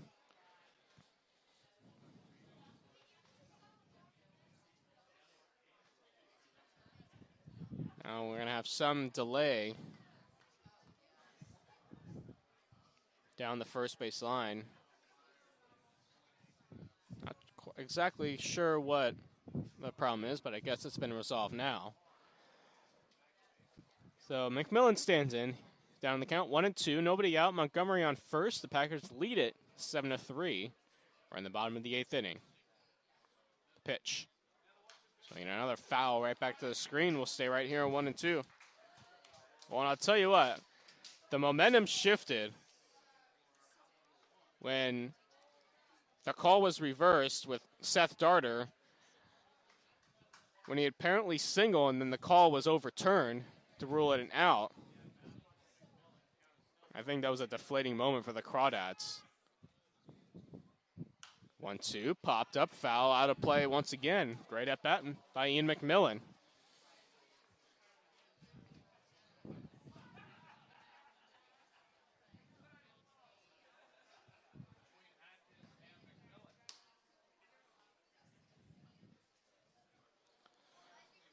Seven runs, 9 hits, 1 error for the Packers. 3 runs on 6 hits, 2 errors for the Crawdads.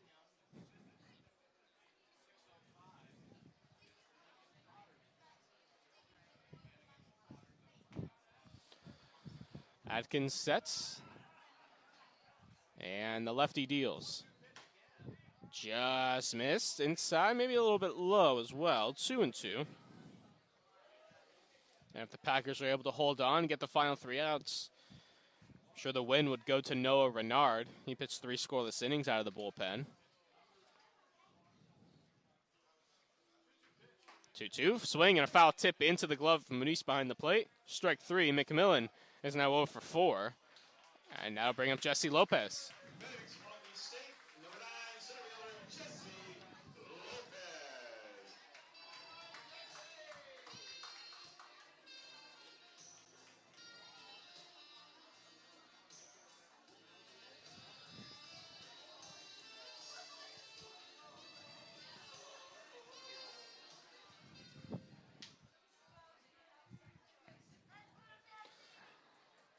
Lopez 2 for 3 on the night. Walked in his last at bat.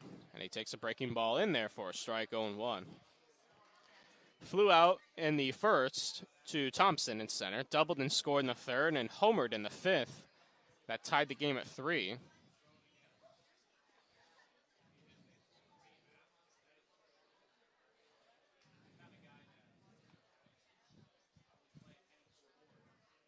And the 0-1. Check swing foul out of play, quickly 0-2.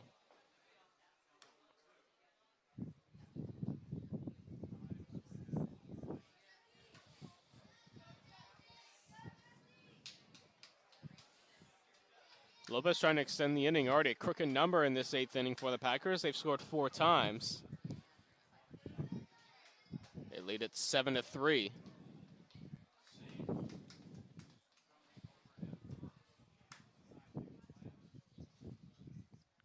And the 0-2. Swinging another foul, right side. Dabbs giving chase, and he will drift out of play. So we'll stay right here at 0-2.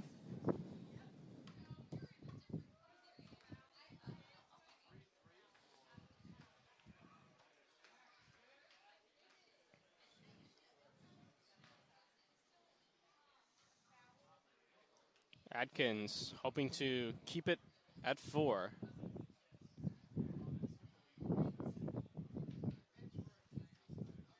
He sets, checks Montgomery at first, the pitch. Inside, corner, strike 3 called.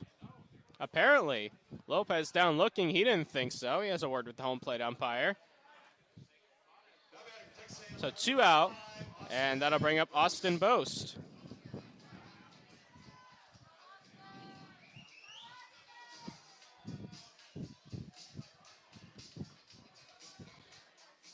Boast 0 for 3. Popped out in the first, flew out in the third, was hit by a pitch in the 5th, and popped out again in the 7th as he takes strike 1.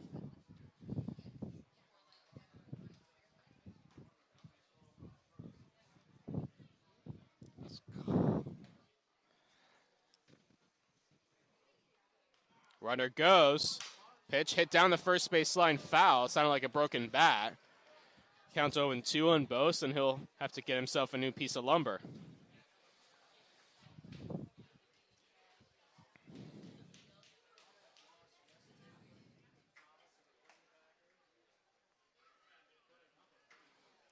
Has a new bat he wants and get ready to stand back in. Down the count 0-2.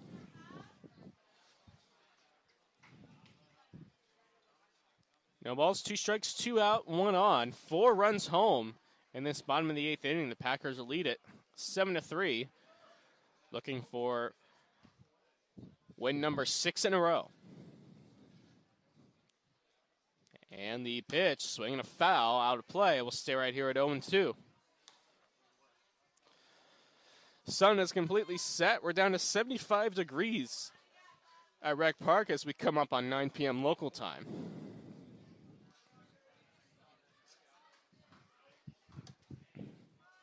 I brought my fan. Now I can turn my fan off. Runner goes again, but just fouled back to the screen. Montgomery will have to head on back.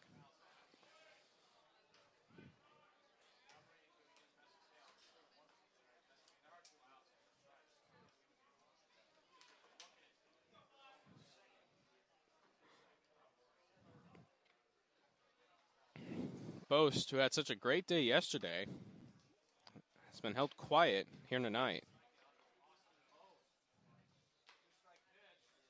0-2 popped up behind the plate. Muniz gives it a look, and it hits right over us.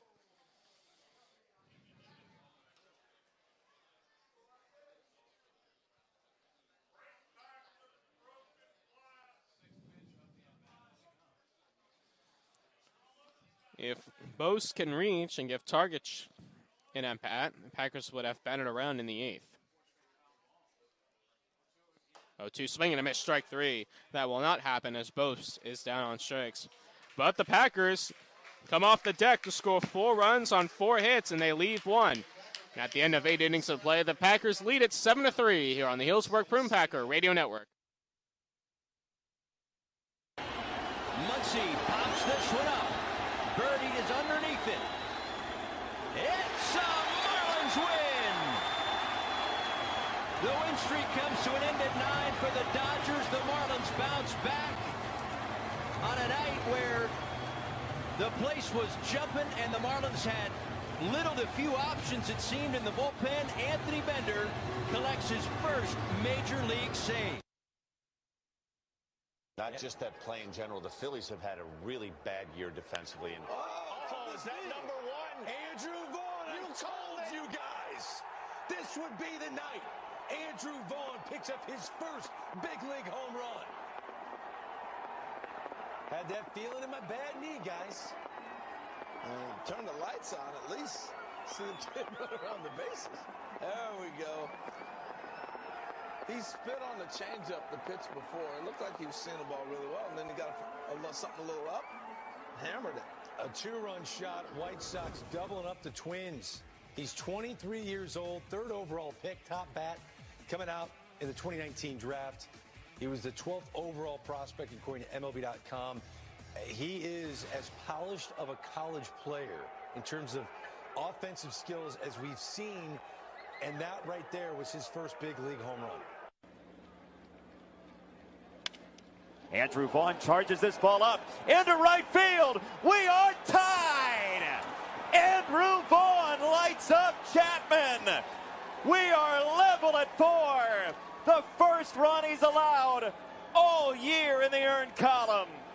Well, Andrew Vaughn put a charge into that. Gives you an idea just how powerful he is. Tyler Stasiowski, the new pitcher for the Prune Packers, and he's going to face a pinch hitter to start his outing, and Sam Hunt. And he checks a swing for ball 1. Hunt hitting for Curran Ozawa Burns, who's 0 for 3 tonight, so you can close the book on him. And you can also close the book on Noah Renard, who went 3 innings, allowed just 1 hit, no runs, walked 1, and struck out 2.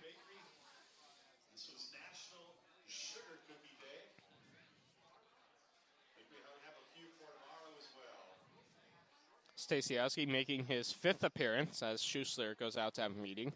Making his 5th appearance, he's 2-0 with a 1.12 earned run average. Has allowed 12 hits, walked 2, struck out 17 in 16 innings pitch. He last pitched in last Friday's game against the Crawdads. He went 2 innings, allowed 3 hits, struck out 3. And that was a 3-0 Crawdad win. Hoping to get the last 3 outs and give the Packers a win here tonight. As the 1-0 pitch misses low, 2-0.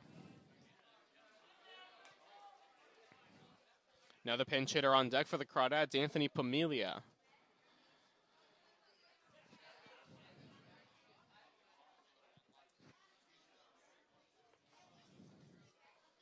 Hunt, left-handed hitter.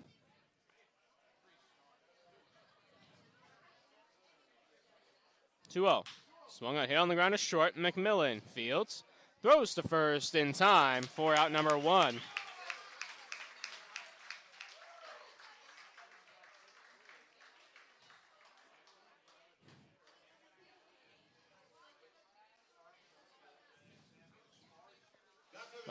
That'll bring up Anthony Pamilia.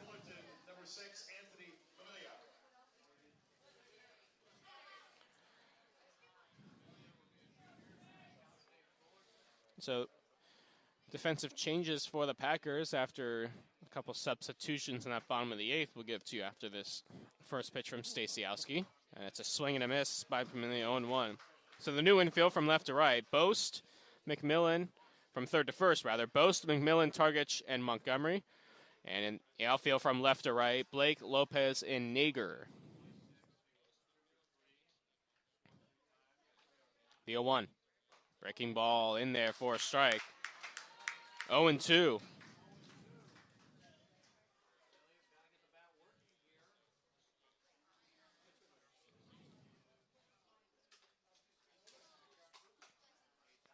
Packers looking for their 24th win, and they're 1 out away from doing so as Familia chases a pitch in the dirt. Strike 3, 2 outs in the 9th for Jake Brandell.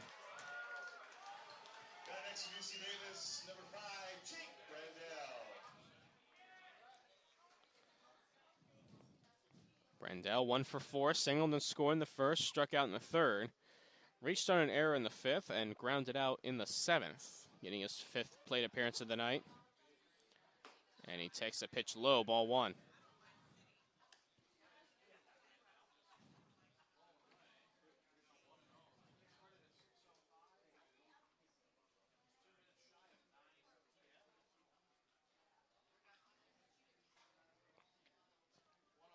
(1-0) is inside 2-0.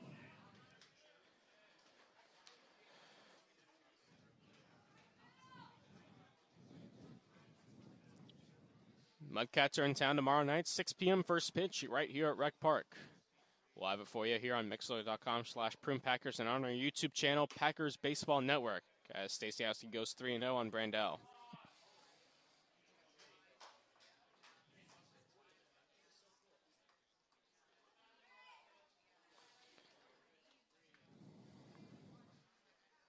Stasiowski sets and heels the 3-0. There's a strike right down the heart of the plate. 3-1.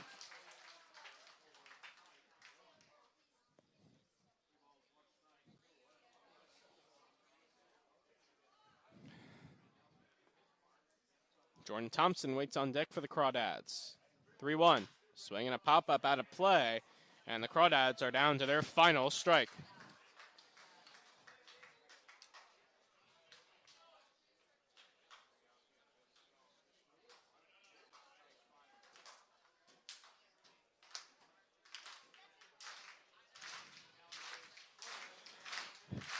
Crowd wants the strikeout. Swing and hit on the ground to second. Targich, Fields, throws to first in time. Ball game over. The Packers have won in 7-3. They get 4 runs in the bottom of the 8th inning. This game was going back and forth. Crawdads jumped out to an early lead. The Packers tied it. Crawdads took the lead once again. Then the Packers tied it once again. And then that 4-run bottom of the 8th inning was the difference maker. Packers played a little bit of small ball in that 8th inning, and they end up getting the 7-3 victory for their 6th straight victory. They move to 24-3 on the season, and they sweep this 2-game series from the Walnut Creek Crawdads. We'll be back again right here tomorrow night, 6 p.m. first pitch, when the Solano Mudcats come to town right here at Rec Park. You can join us here at the ballpark on Mixler.com/Prune Packers or on our YouTube channel at Packers Baseball Network. For all of us here at the Healdsburg Prune Packers, I am Michael Barabalt saying so long from Rec Park. Once again, the final score, the Prune Packers 7 and the Crawdads 3.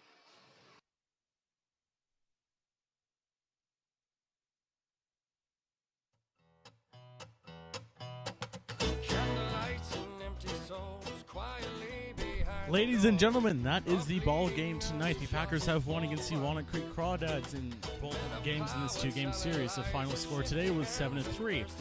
I would like to once again thank all the interns that keep this place running, the host families that house our players when they're here from wherever they may be in the union. That could be Puerto Rico, Guam, U.S. Virgin Islands, wherever they may be from. Our host families house them here locally so they can play with us, and for that we are very grateful. Other than that, I would like to, as always, thank the sponsors who, sponsor us, especially Park Point, who is our highlighted sponsor tonight. We are very grateful for them. And see you again right here at Rec Park at 6 p.m. tomorrow, where it will hopefully be slightly less hot than it was today. For everyone here at the Healdsburg Prune Packers radio and streaming networks, I am Samuel Scott saying so long, and we'll see you next time. And oh my weary soul, we met your kind before, set fire to us all. And oh, ourselves from hell and consequence.